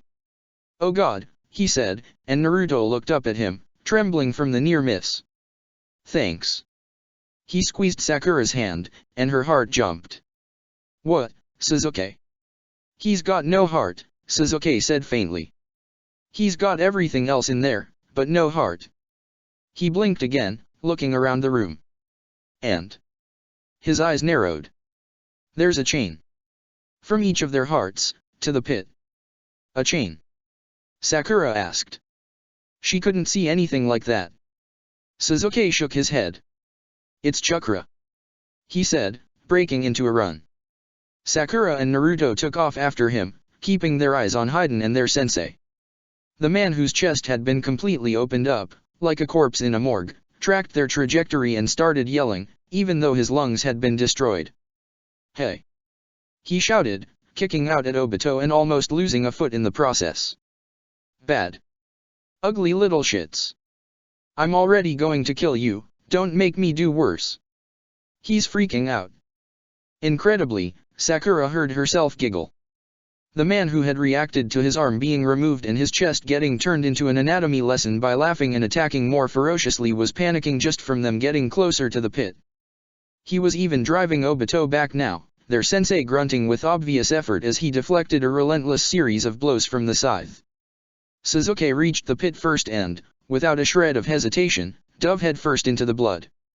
Naruto skidded to a stop behind him, leaving a trail in the blood that had surrounded it, and stared into the solid red liquid. It was totally opaque, and didn't stir besides the occasional ripple as more blood pulsed out of it. Within a second of Sasuke submerging himself, it was like he'd never existed. Sakura and Naruto exchanged a glance and turned to face the fight, watching in horror as Hiden pushed their sensei back. Obito was bleeding from a dozen small wounds, even though he had inflicted over 30 fatal injuries on Hiden. The man refused to slow down or give ground. He screamed even with his vocal cords cut, and he swung even as the tendons in his arm were torn to pieces. It was a nightmare. Sakura felt a tear slip out. She and her teammate started throwing kunao on the same unconscious impulse, desperate to help their teacher. They plucked knives from their packs and hurled them at Hiden at every chance they had. It took the both of them about 20 seconds to run out, and only one of the knives actually landed, sticking in the insane man's knee. Sakura didn't know which one of them had thrown it. I think I'll start by turning you inside out. Hiden screamed. This was supposed to be a good day before you assholes showed up, you know. Now I'm gonna have to pray for forgiveness for eating your heathen souls without the right seasoning. Sakura was numb to it now. This couldn't get much worse. At that moment, Sasuke surfaced behind them, gasping for air. They both turned back in shock. He was totally coated in blood, and it looked like the blood had become a body for a moment before Sakura and Naruto realized what was happening. They reached down and yanked him out of the pit. It's down there. Sasuke shouted, opening his eyes. One of them was completely red. Had he opened it under the blood? Sakura's stomach flipped yet again. His heart. He shouted again, grabbing her arm and squeezing tightly. It's down there, but it's too deep. I can't reach it. Obito. You've gotta get the heart. Ha. Hiden shrieked. Yeah, you do that, Uchiha. Leave your kids with me. I'm a great babysitter. Obito couldn't reach it. Sakura looked down at the bloody handprint Sasuke had left on her arm. Sasuke couldn't reach it. It was down too deep. How deep could the narrow pit be, if that was the case? Nearly 4 minutes. Very impressive, Sakura. Sakura remembered Obito's words and looked back at her sensei, struggling to keep them all alive. Suddenly, quite suddenly, for a reason she couldn't quite say, her terror died down. It grew quiet, buried under the rapid beating of her heart. She looked down at her hand, and dropped her stolen sword. I'll get it, she said, and Naruto stared at her. She took a deep breath, as deep as she could, and jumped. She would have screamed right away, if not for how horrible the situation was. The blood welcomed her like an old friend, embracing her on all sides completely. As she slipped beneath the surface, the first thing she noticed was how hot it was. Despite coming from a hole in the ground, the blood that now completely surrounded her felt as if it had just left someone's body. It was hot and sticky, and moving through it incredibly difficult. Sakura felt panic and claustrophobia start to overwhelm her, and almost turned around right there. Instead, she reoriented herself and swam straight down. It's hot. She didn't want to do this. She just wanted to give up, and it had been less than 5 seconds. As she swam deeper, the darkness behind her eyelids grew blacker and blacker. The blood blocked so much light that it made the transition to abyssal in less than 10 meters. It's dark. Her arm ached, and she remembered the wound on her tricep. It was full of this blood now. What was going to happen? Would she get infected or something? This was the stuff that had contaminated the lake, and Obito had warned her against getting any of that on her. Wouldn't this be even worse? Her whole body was aching. Swimming through the blood was completely exhausting. It felt like it was trying to push her back to the surface. I'm tired. How far had she gone already? 50 meters? How long had it been? 30 seconds? It was so hard to tell in the midst of everything. She could hold her breath for another 2, maybe 3 minutes, she was sure, but this wasn't like sitting underwater. This was hard, and her heart was beating a panicked rhythm. It was the only thing she could hear. You're all going to drown. Stop it. Don't think. Just swim. You're all going to drown in a river of blood. Another 30 seconds passed, and Sakura realized she'd overestimated herself. The panic, the growing pressure of the blood, everything was squeezing her lungs dry so much faster than normal. She had to be over 100 meters down now, and she could feel the pressure of all the blood above her crushing her down farther. Was everyone already dead up above? Had Haiden already killed them? Was it even worth doing this anymore? As Sakura considered turning around, she heard a sudden heartbeat. It wasn't her own. She stopped her descent, going totally still. The pulse came again. The blood around her stirred, the vibration barely twitched her ears. Blood wasn't a great conductor for sound. That meant she was close. She listened one more time, trying to pinpoint the source, and less than a half-second later it came again. Right below her, she realized. 2, maybe 3 meters. She dove, forgetting how her lungs were burning, and blindly reached out. Her hands fastened around something slimy. It was about the size of her head, huge for a heart, and as Sakura brought her other hand down it bucked against her, beating violently. More blood was squeezed out of it as it did, rushing past her hand and joining the rest of the pit. This was the source of the blood, Sakura realized. This thing had been at the bottom of the pit, steadily filling it up the whole time. She fumbled for her pack, reaching for a knife. But the moment her hand hit her empty pack, pressing it into her back, she realized her mistake. She'd used up all her knives with Naruto while trying to slow down Haiden. Sakura felt a brutal red anger far redder than the blood around her take hold of her, and she took the heart in both hands, squeezing it as hard as she could. Her finger made deep divots in it, but it kept stubbornly beating, refusing to die. She wasn't strong enough to crush it into paste. This was the heart of a ninja, after all. Without hesitation, she turned around, tucking the heart to her own chest and swimming for the surface. It felt like the organ was resisting, trying to sink back to the bottom of the pit. Her head was aching, she was running out of oxygen. It only made her kick more viciously, driving herself towards the surface far faster than she'd descended. I'm not going to die on my first C rank, Sakura thought to herself, even though she knew this was anything but a C rank mission. I've got to tell my parents how it went. 20 seconds, 30.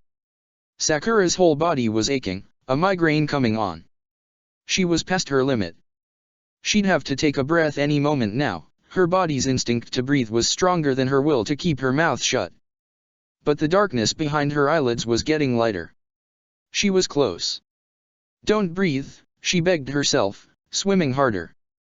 The heart against her chest bucked even more violently. Don't breathe. Just go.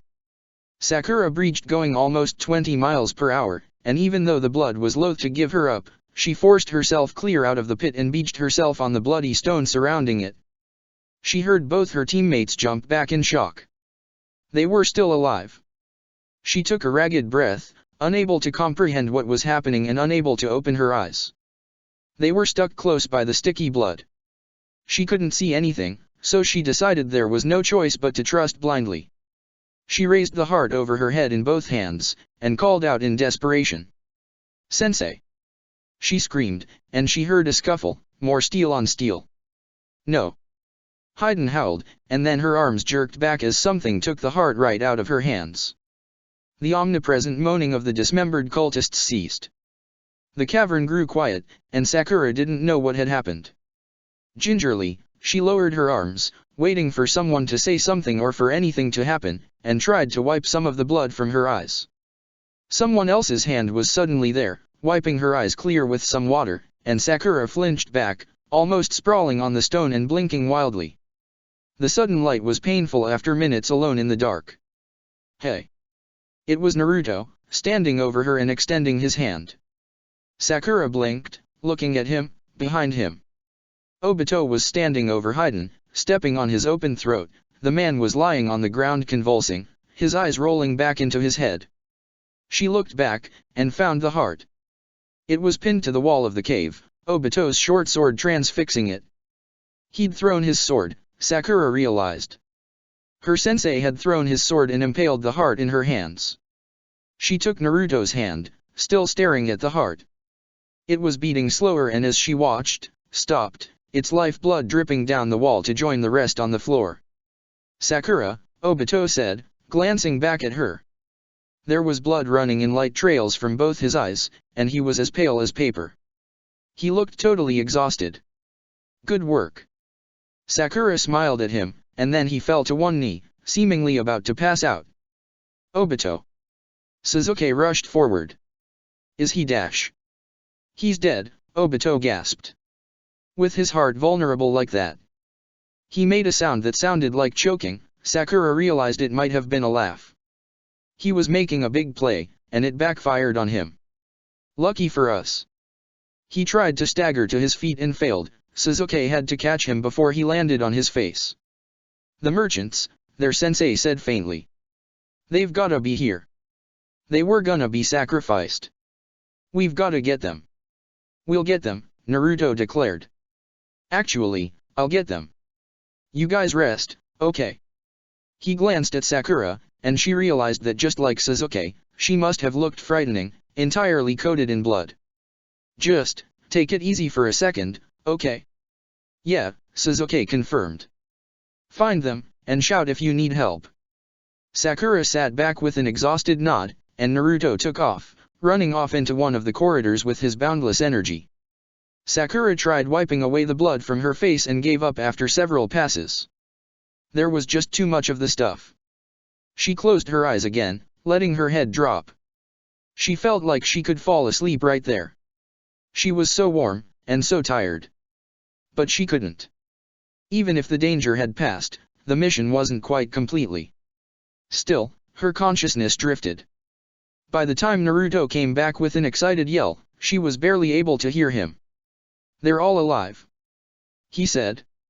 Pretty beat up, but alive. Awesome, Obito said. He looked a little less pale, and he waved off Sasuke as he pulled himself to his feet. Awesome. Show us the way. Obito Sensei Chapter 8. The cut that saved Sakura's life. It took a long time for Sakura to wash all of the blood off.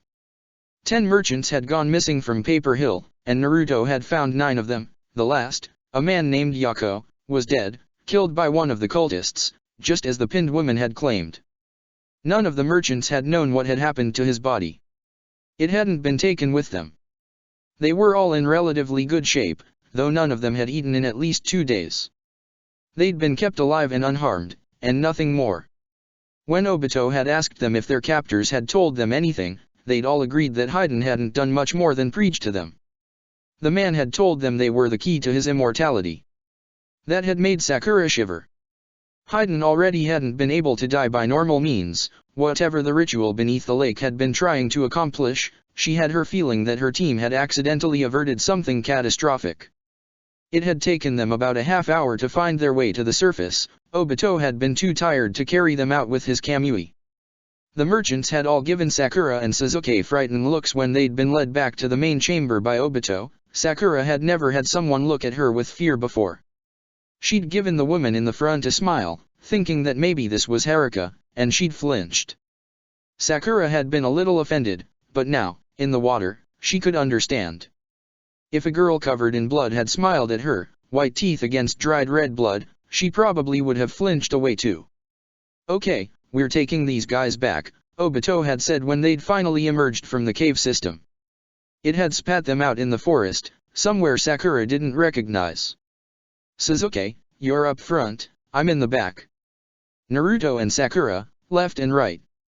It was a standard diamond formation that they were taught early and often in the academy for the purpose of escorting VIPs, and falling into it helped Sakura forget she was still covered in warm, sticky blood. Her arm ached constantly. Sakura had never been hit with a shuriken before. Was it really supposed to hurt that much? Every step she took, she left behind a bloody footprint, dimmer and dimmer with each step. This wasn't really how her first C rank was supposed to have gone. She was thinking all the way back to Paper Hill. It was supposed to be simple. She shouldn't have had to swim through enough blood to fill up a couple hundred people. That was just wrong. Distantly, Sakura wondered if she was in shock. Surely, she'd have a good excuse. But this didn't feel like shock, or at least what shock had been described like to her. She was just tired. Exhausted, really. All the adrenaline had completely worn off and it left her with a deep and constant exhaustion. She barely remembered the trip back. It was late when they got back, and darker than ever. Sakura had lost track of time, but if she had to guess, it was probably close to 2 or 3 in the morning. There were 2 people standing guard at the bridge leading into the town, both armed with crossbows. Sasuke had probably given them a hell of a surprise, coming out of the dark and covered in blood. It was all a blur. The town had come alive, people streaming out of their homes to welcome them back. There'd been cheering, screaming, one woman crying. It had all washed over Sakura without making a single impression. She wanted nothing more than to lie down and fall asleep, but there was no way that was possible while she was still caked in blood, her hair clumping together and the space between her fingers sticky. Sakura. That had been her sensei, passing before her like a ghost. He was still incredibly pale. Sakura had wondered how close he'd come to succumbing to Hiden's endless attacks. If she'd been even a second slower, would they all be here, among this noise and celebration in the dark? You and Sasuke should wash off. Go to the river, okay? We'll find you guys a bed. Sakura had nodded, and then she was there, or now she was here. She was finding things a little confusing. The river was cold, but it wasn't waking her up. Sakura had gone in fully dressed, desperate to wash the blood off every bit of her and her clothes. She swam in slow laps, gradually getting pushed along by the lazy current, scrubbing at her arms and legging. The blood whirled off her in thick curls, practically invisible in the dark water. She pulled clumps of it out of her hair, running her fingers through it over and over, fruitlessly trying to get rid of all the tangles. She really was dumb, she suddenly thought. She'd brought 3 explosive tags down into the temple, and she hadn't used a single one of them. They probably would have come in handy against Hiden. Maybe if she hadn't been standing around, she could have done something useful. And now, she'd taken them into the river with her, ruining the paper. 3 out of the 15 tags she'd brought on this mission, wasted for no reason. Her arm really hurt. Sakura checked at her pockets, wondering what else she'd wasted. There was a lump in her left pant leg that she hadn't noticed in the commotion. She pulled it out, drawing it up out of the water. It was a tin. The tin her father had given her before she left, she realized. The blood had mostly washed off it, and it wasn't any heavier in her hands. Neither the blood nor the water had slipped inside it. That's right, she'd brought it when they'd left Karazen's house in case they'd ended up searching for too long and she got hungry. The bear had totally driven it from her mind. Sakura swam to shore, the tin still in her hand, and flopped out onto the mossy bank. She still didn't feel clean, far from it, but at least now she wasn't warm and sticky. She was sure her hair was stuck in an absurd mess. Who cared? It was too dark for anyone without Chakra to see her anyway. She fumbled with the tin, feeling at both the catches on the side. It clicked open, and she peered inside, drawing Chakra into her eyes to pierce the darkness around her. She didn't know what she'd expected. It was a sandwich, wheat bread with some meat, cheese, and lettuce sticking out the sides. Her dad always overpacked sandwiches. There were a half-dozen umbashi, picked plums, sitting alongside the sandwich, and a little chocolate, the kind that was rolled into a ball, wrapped in bright foil. There was a small roll of paper on top of the sandwich, and Sakura picked it up and unrolled it with damp fingers, staining the corners. Good luck. For when you're thinking of home, smiley face. Her father has accidentally capitalized the second letter in good and not bothered to fix it. Sitting on the banks of the river, still soaked but not feeling cold or warm, Sakura stared at the note as its edges gradually grew damper, and lost track of time. Sakura! She jerked, almost dropping the tin. Naruto had crept up behind her, either that, or she'd been so out of it she hadn't heard him approaching. He sat down next to her, staring at the tin. You alright? Sakura set the note down in the tin, looking between it and her teammate. Yeah. I think so. Really? Naruto asked. It was quiet, Sakura realized. How long had she been down by the river? The town had gone back to sleep. That was pretty messed up. Sakura choked. It might have been a laugh. Yeah. I didn't, She lost track of the sentence, and Naruto glanced at her expectantly. I don't know. I didn't think it would be like this. She heard the footsteps approaching this time, crushing grass and spare twigs behind her, and twisted to watch their approach. Obito and Sasuke emerged from the dark. Their teacher still looked exhausted and pale, but he was walking steadily. Sasuke had managed to clean most of the blood off, but his hair was stuck straight up in every direction, as though he'd been electrified. Sakura giggled, and the Uchiha stared at her. She probably looked just as ridiculous, she thought, and a flash of self-consciousness burned her down.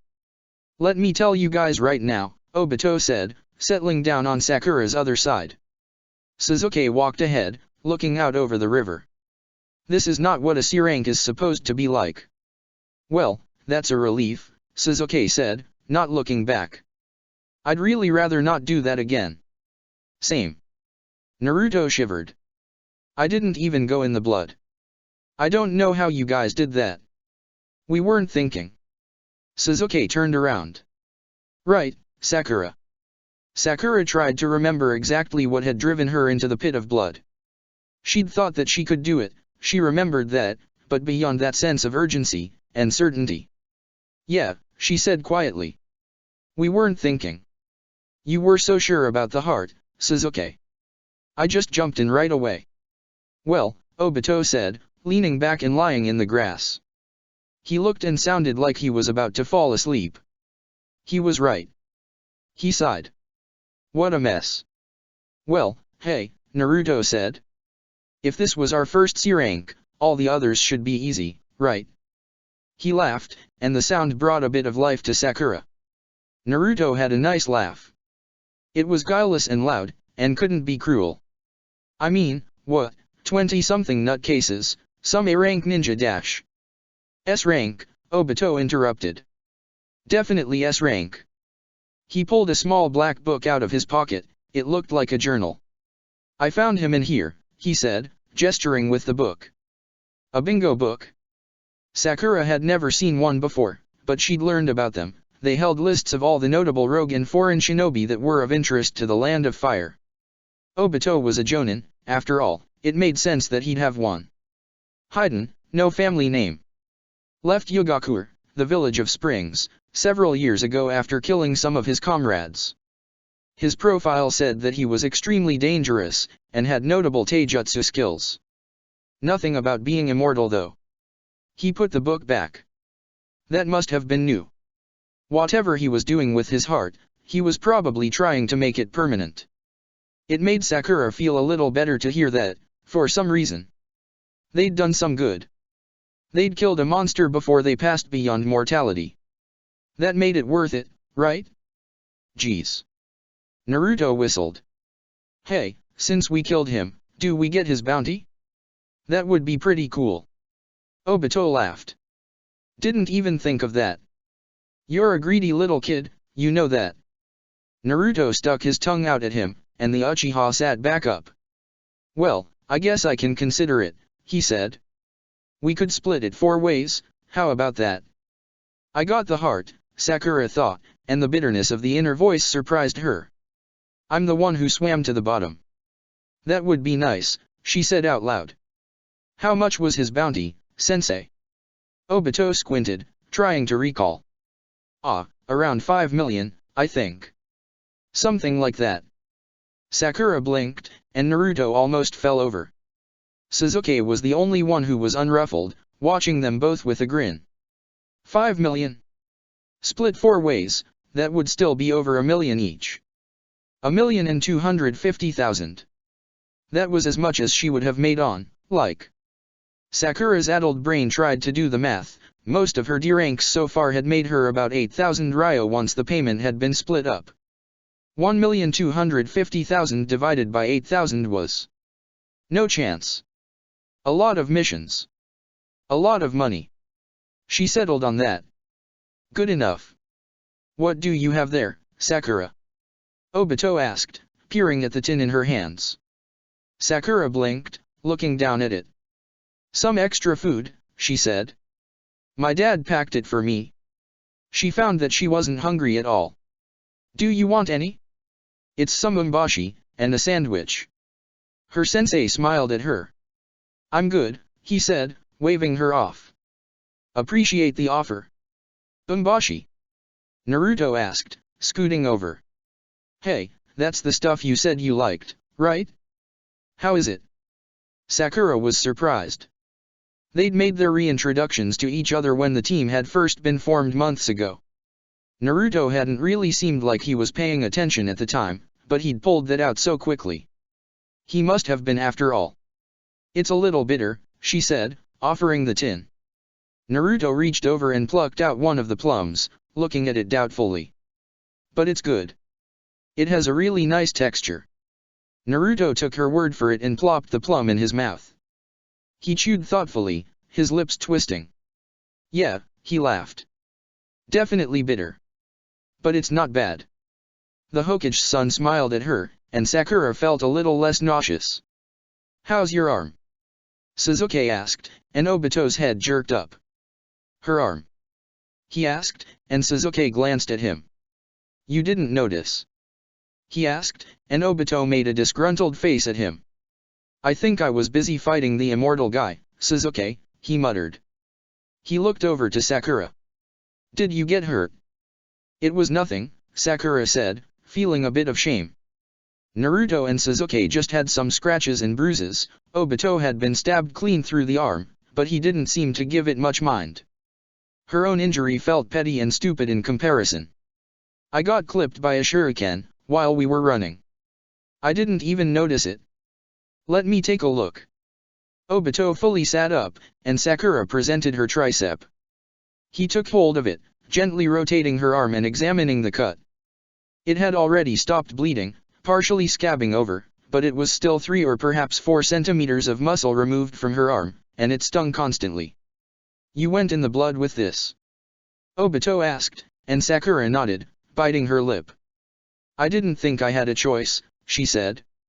You remember what I said about the lake, right? Her sensei murmured, his Sharingan spiraling out. He examined the wound with his Dojutsu, and out of curiosity Sasuke wandered over as well, doing the same thing. Sakura felt a little uncomfortable with 2 sets of swirling red eyes focused on her arm, but did her best to hold still. Yeah, she responded. Natural energy, bad, don't drink it. I remember. I didn't swallow any of the blood. That's good, Obito said. But it definitely got into your system through your arm. Sasuke, are you seeing this? Sakura startled, looking at both of the Uchiha. They didn't look concerned, just puzzled. I'm seeing something, Sasuke admitted. I've got no idea what though. It's a remnant, Obito said, releasing her arm. That blotch you're seeing is a sign that the chakra migrated into her system. Sakura flinched, and Obito frowned. His hand came up, next to her face. Do you mind? Sakura shook her head, and Obito pushed her head a little to the side, examining her face. His eyes glowed in the dark. Kai, he muttered, and Sakura felt a shock run from the top of her head to the bottom of her toes as her chakra system jumped at the sudden pulse from her sensei. He'd reset her chakra as easily as someone flipping a light on and off. Her teammates watched her carefully. Did they think she was going to go crazy or something? Sakura felt like a bug under a microscope. I'm not seeing anything, Obito admitted after a second. Sakura, do you feel anything? Anything weird? No, she said, pulling back. I didn't feel anything weird in the blood, and I haven't since. It hurts, but it's a little deep, so I think that's normal. She looked down. I was worried about the same thing, but I think it was nothing. I think when you stabbed that heart, the blood just turned back to normal. All those people died. Yeah, that sounds about right, Obito said with a frown. Sorry.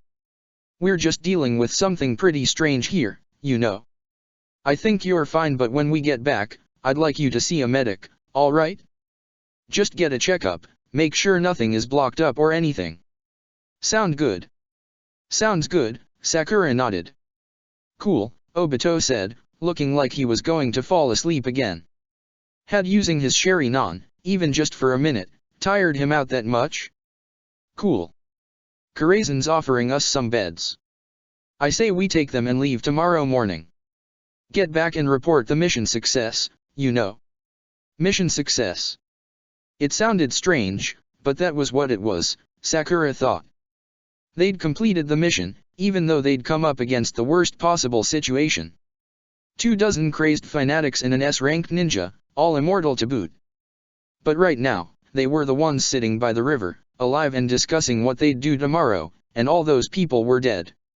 It felt kind of good. She'd get to go to sleep tonight, and they wouldn't. Right now, sleep was more appealing to Sakura than anything else in the world. All right, Sasuke said. Let's go then. And try not to wake Karazen up. He directed the last comment at Naruto, who smirked. Ninja, he said, driving his thumb into his chest. I'll be quiet. And to his credit, he was. ####. Even though they left early in the morning, Paper Hill was still there to see them off. It was a cold and dim day, looking and feeling like it was about to rain, but no one seemed to care. Thank you. Karazen shouted as they crossed the bridge. Thank you for saving us from those devils.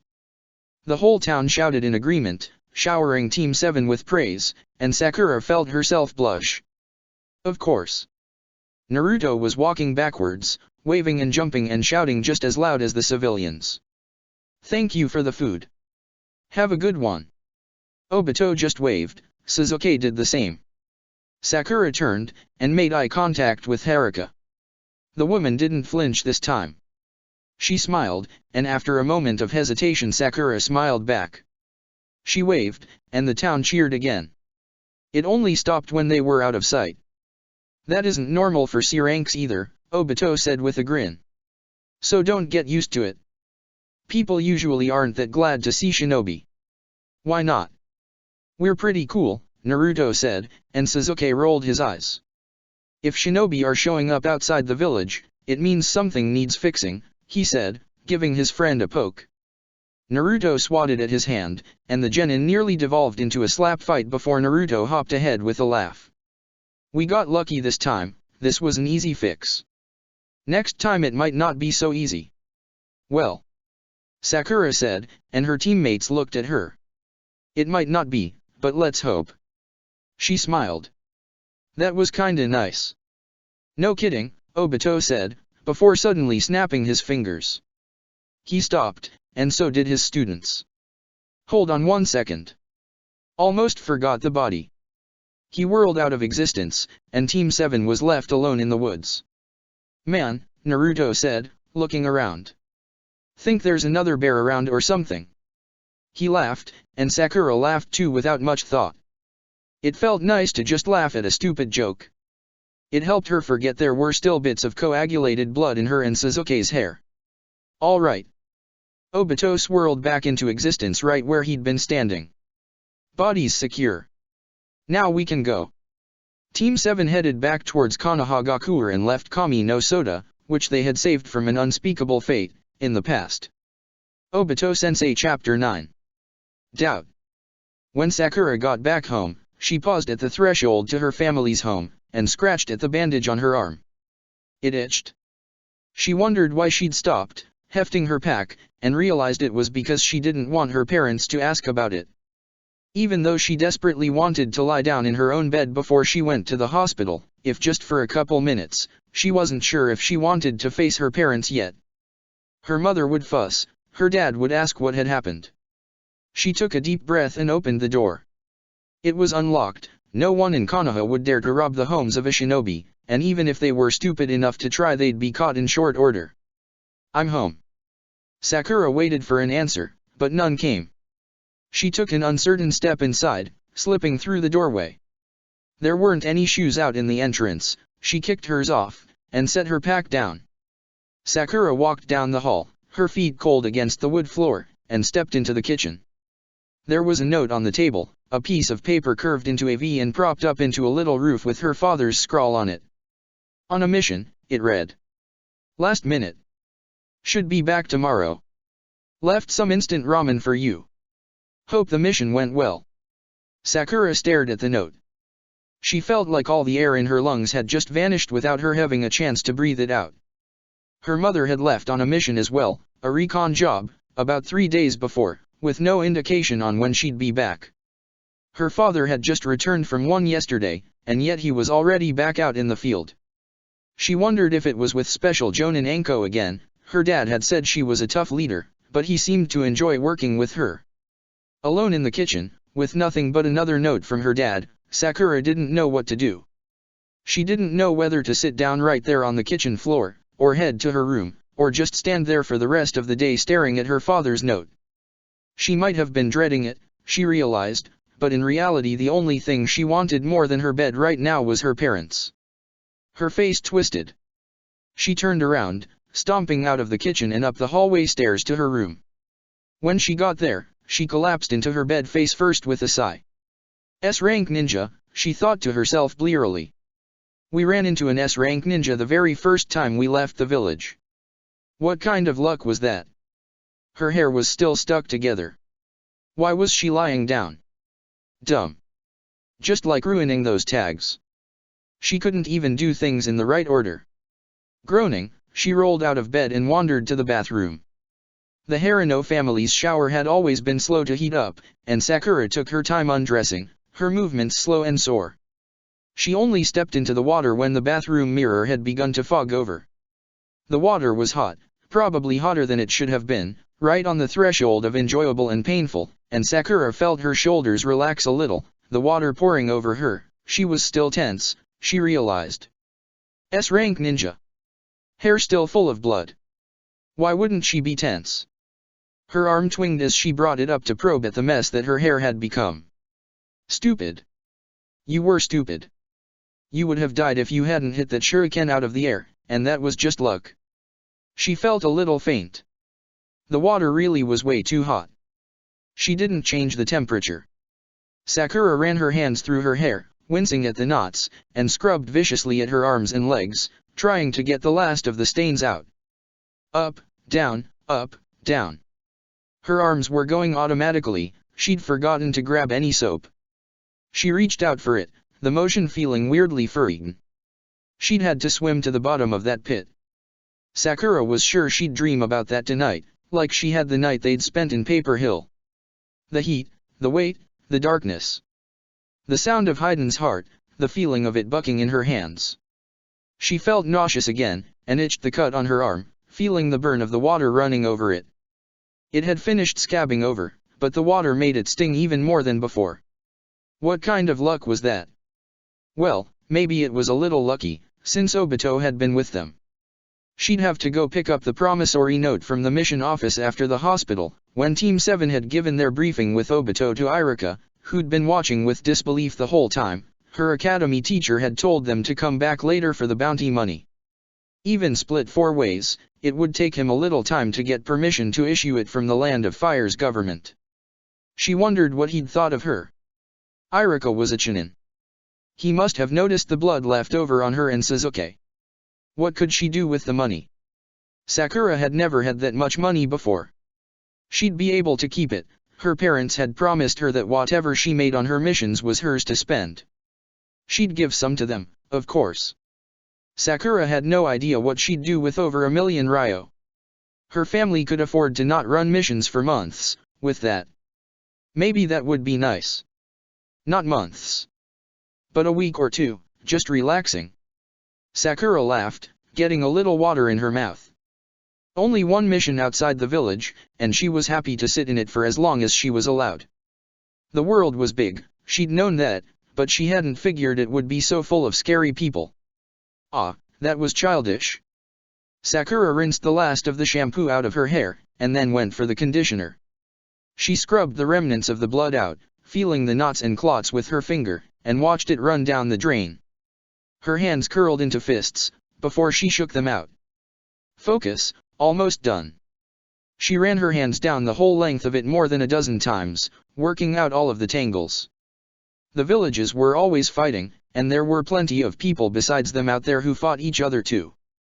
There were criminals, crazies, ideologues, and everything in between out there. She'd just run into them sooner than she'd have figured. Sakura had just assumed that when the time came for her to really fight people, other ninja, or otherwise, she'd be ready.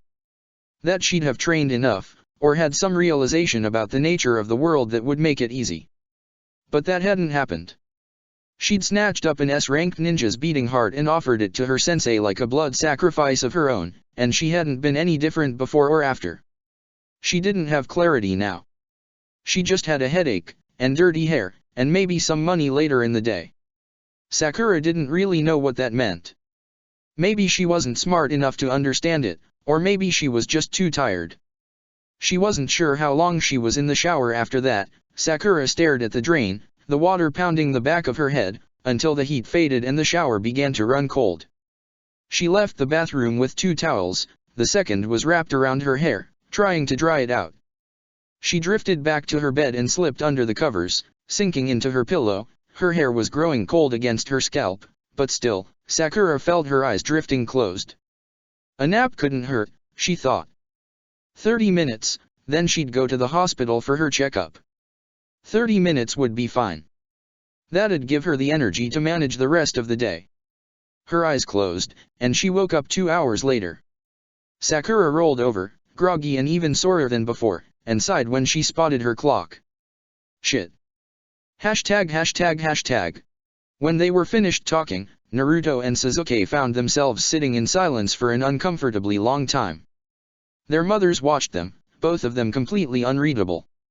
When Naruto had gone home with Sasuke in tow, Mikoto had already been there, sitting with Kushina. They were poring over the barrier scroll that Kushina had been working on for the last several months, Kushina pacing and muttering to herself and Mikoto standing as still as a statue, her Sharingan poring over every tiny detail of the barrier's ink. Naruto had been surprised. Usually Kushina visited Mikoto, not the other way around. Of his father, there'd been no sign. Gross, Kushina finally put, quite succinctly, and both Naruto and Mikoto laughed. Sasuke's mom leaned forward, looming over them. Both of their parents were on the couch, and Naruto and his friend were sitting on the carpeted floor in front of them. Well, Obito was definitely right, she said, looking at both him and Sasuke. Naruto had always thought she was pretty, even if the right side of her face was covered in burn scars. He'd never asked his mom how her friend had ended up with those scars. She was a ninja, he figured, and sometimes ninjas caught on fire. That's not even close to a normal C rank. I hope you guys don't get cold feet. Not a chance. Sasuke shook his head. But. He frowned, and so did Naruto. He could tell something had been eating Sasuke up on the way home. Sakura and Sasuke were both a little quiet usually, which Naruto didn't mind. He had plenty to talk about no matter what.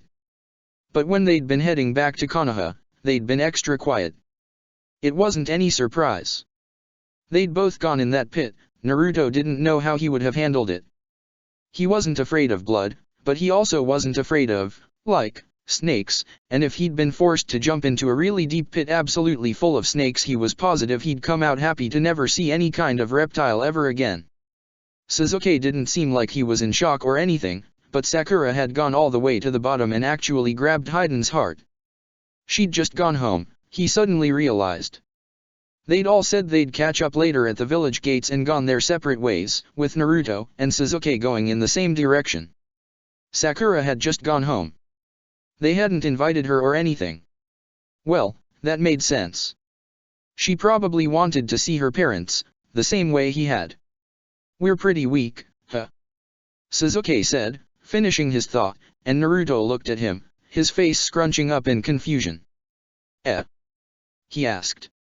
What ya mean? We did fine.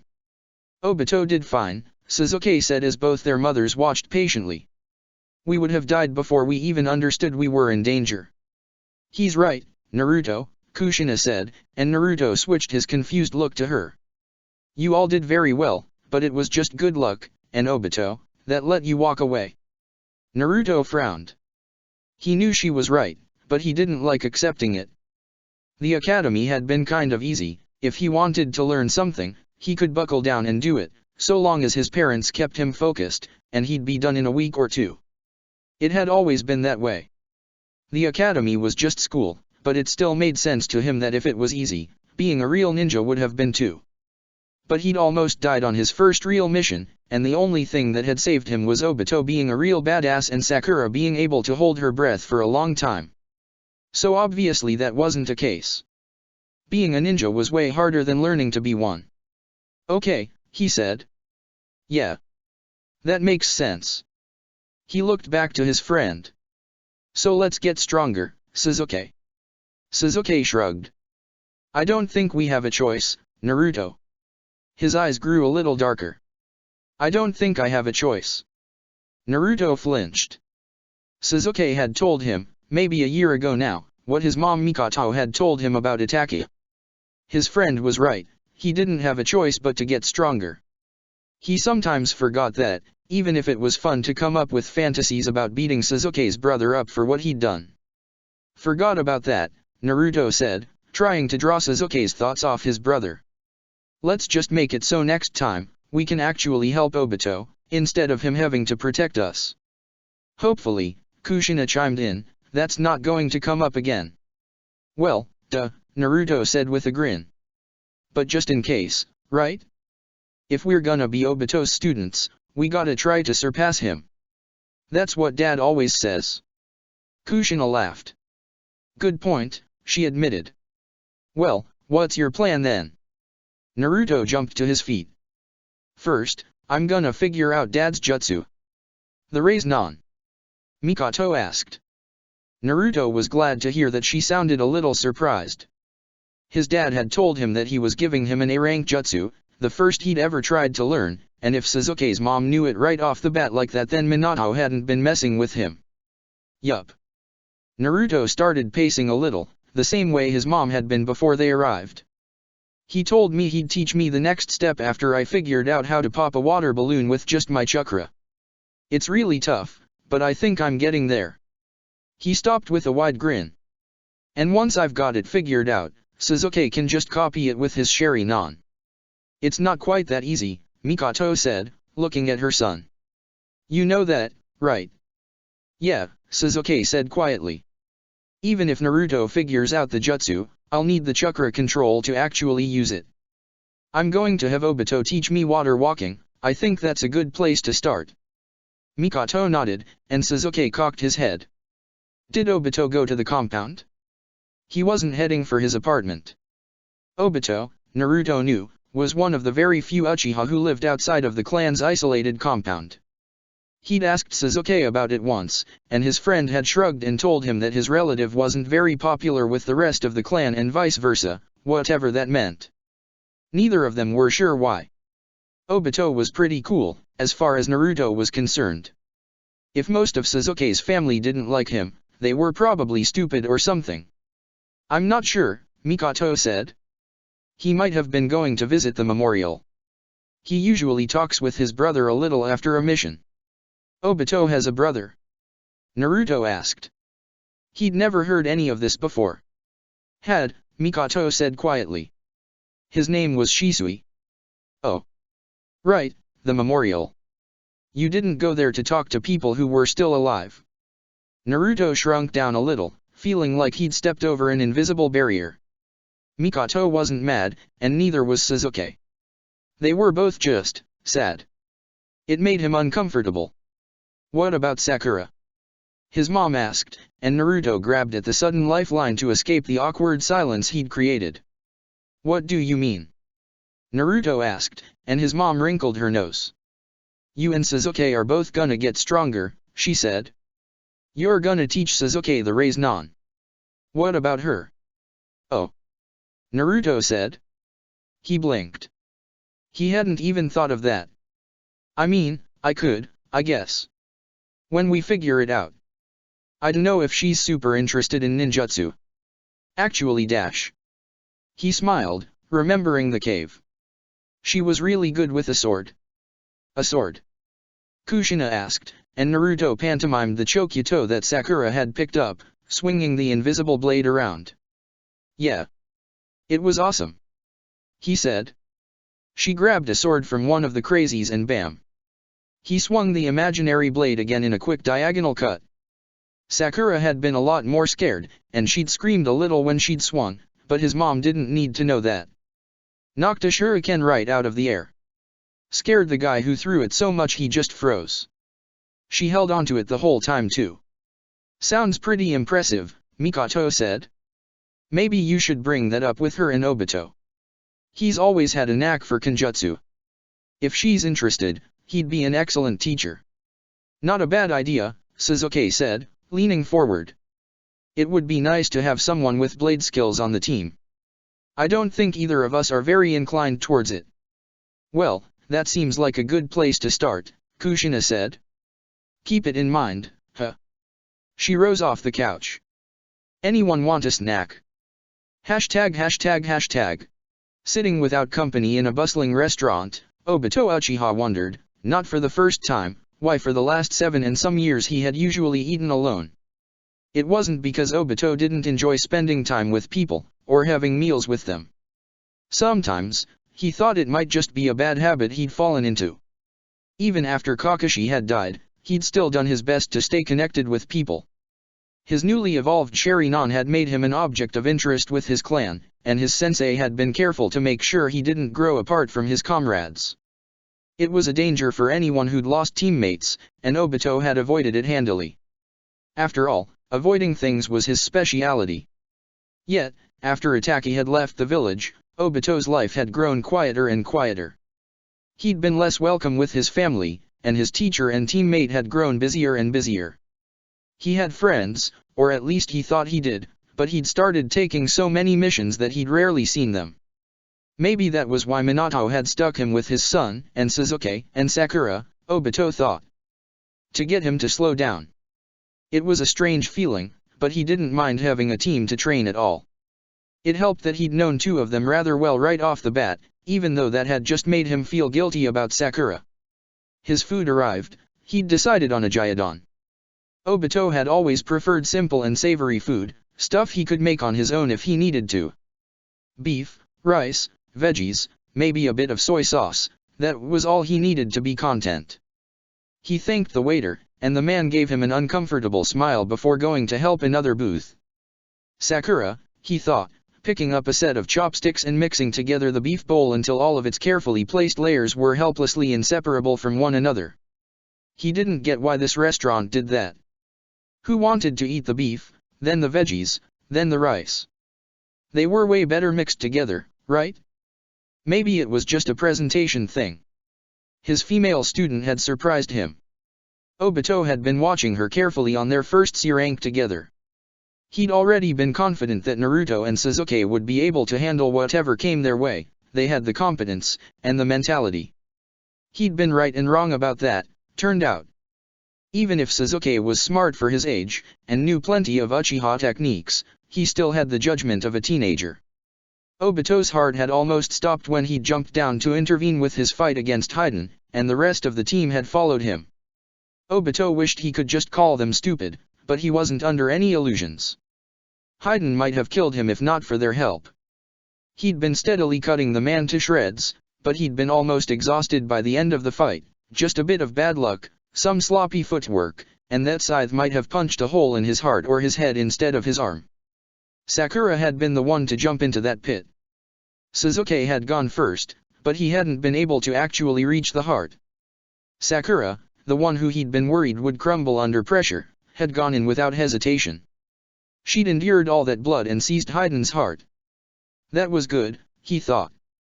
That meant the girl who didn't know why she wanted to be a ninja was definitely prepared to be one. Still, Obito wished that she hadn't had to prove that to him at all. It was just. Mind if we sit down? Staring at his beef with his grip around the chopsticks so tight they were in danger of snapping, Obito didn't notice two people approaching his booth until they were right on top of him. He jerked to the side on reflex, looking over to the familiar voice. Minato Namikaze watched him with a faint smile, the same kind he wore every time Obito did something he found amusing. He wasn't wearing his Hokage outfit, just plain black pants and a white shirt. Somehow, he made it look pretty official. You alright, Obito? Behind their sensei, Rin Nohara gave him a little wave, and Obito blinked. She was still wearing her hospital uniform, she must have come straight from work. Obito blinked again. Yeah, no problem. The Hokage and Rin slipped into the booth opposite them, and the waiter hurried back to take their order. Water, Minato said. Rin asked for the same, and some sake, and the man was gone again. So, the fourth Hokage said.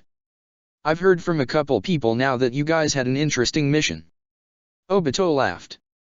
Yeah, something like that. He turned the piece of beef he had in his chopsticks over. You mind if I? Go for it, Rin said, and Obito took a couple grateful bites, using the quiet it bought him to gather his thoughts. Yeah, he repeated, setting his chopsticks down in the bowl. Still plenty of food left, but he could find time to eat it through the conversation. Sorry, Sensei. We ended up in a rough situation. It happens, Minato said with a shrug. I'm sure Naruto was able to handle it. He looked Obito up and down. The fourth had always had a peculiar way of analyzing people, Obito thought, that made it obvious you were being appraised without being judged or threatened. You seem alright. I was fine, besides a little chakra exhaustion, Obito said, taking another bite. He raised up his arm, twisting it to and fro for emphasis. I caught his scythe in my arm once, but it was a clean wound. He looked at Rin with a little smile. Those medical jutsu you've shown me took care of it without much issue. Can't even feel it now. Rin raised an eyebrow. A scythe? She asked, and Obito nodded. Yeah. What did you tell her, Sensei? He asked, and Minato shook his head. Rin came here on her own, he said. We just happened to run into each other. I guess we both wanted to see how you were doing. I had one of your students today, Rin continued. Obito cocked his head. What do you mean? You sent her in, remember? Rin grinned. Right, Sakura. He'd asked her to check in with the hospital about the cut on her arm. It had slipped his mind for a moment. Sakura? He asked. Was she alright? Fine, Rin said. So far as we could tell, anyway. I decided to take her, even if it was just a checkup. She gave him a mischievous smile, and Obito smiled back uncertainly. I got the impression she already knew me. Really? Obito asked. I haven't talked about you much dash. Rin's smile fell away, and Obito realized he was a moron. She started speaking again before he could say anything else. Anyway, she said, and Obito couldn't help but notice that Minato was resisting the urge to laugh. She told me that you and Sasuke had seen something weird with your Sharingan, but so far as I could tell the wound was clean. She does have a little foreign chakra in her though, a spot on her heart. Obito rocked back, and Rin held her hands up in a placating gesture. Nothing to worry about, she said with emphasis, and Obito relaxed, marginally. It's not affecting her system, and it's not circulating. It's like a clot, almost. If it were blood, that'd be a problem, but it's just a bit of natural energy and chakra mixed up in a weird way that refuses to move on. She laughed, a melodic sound that Obito loved.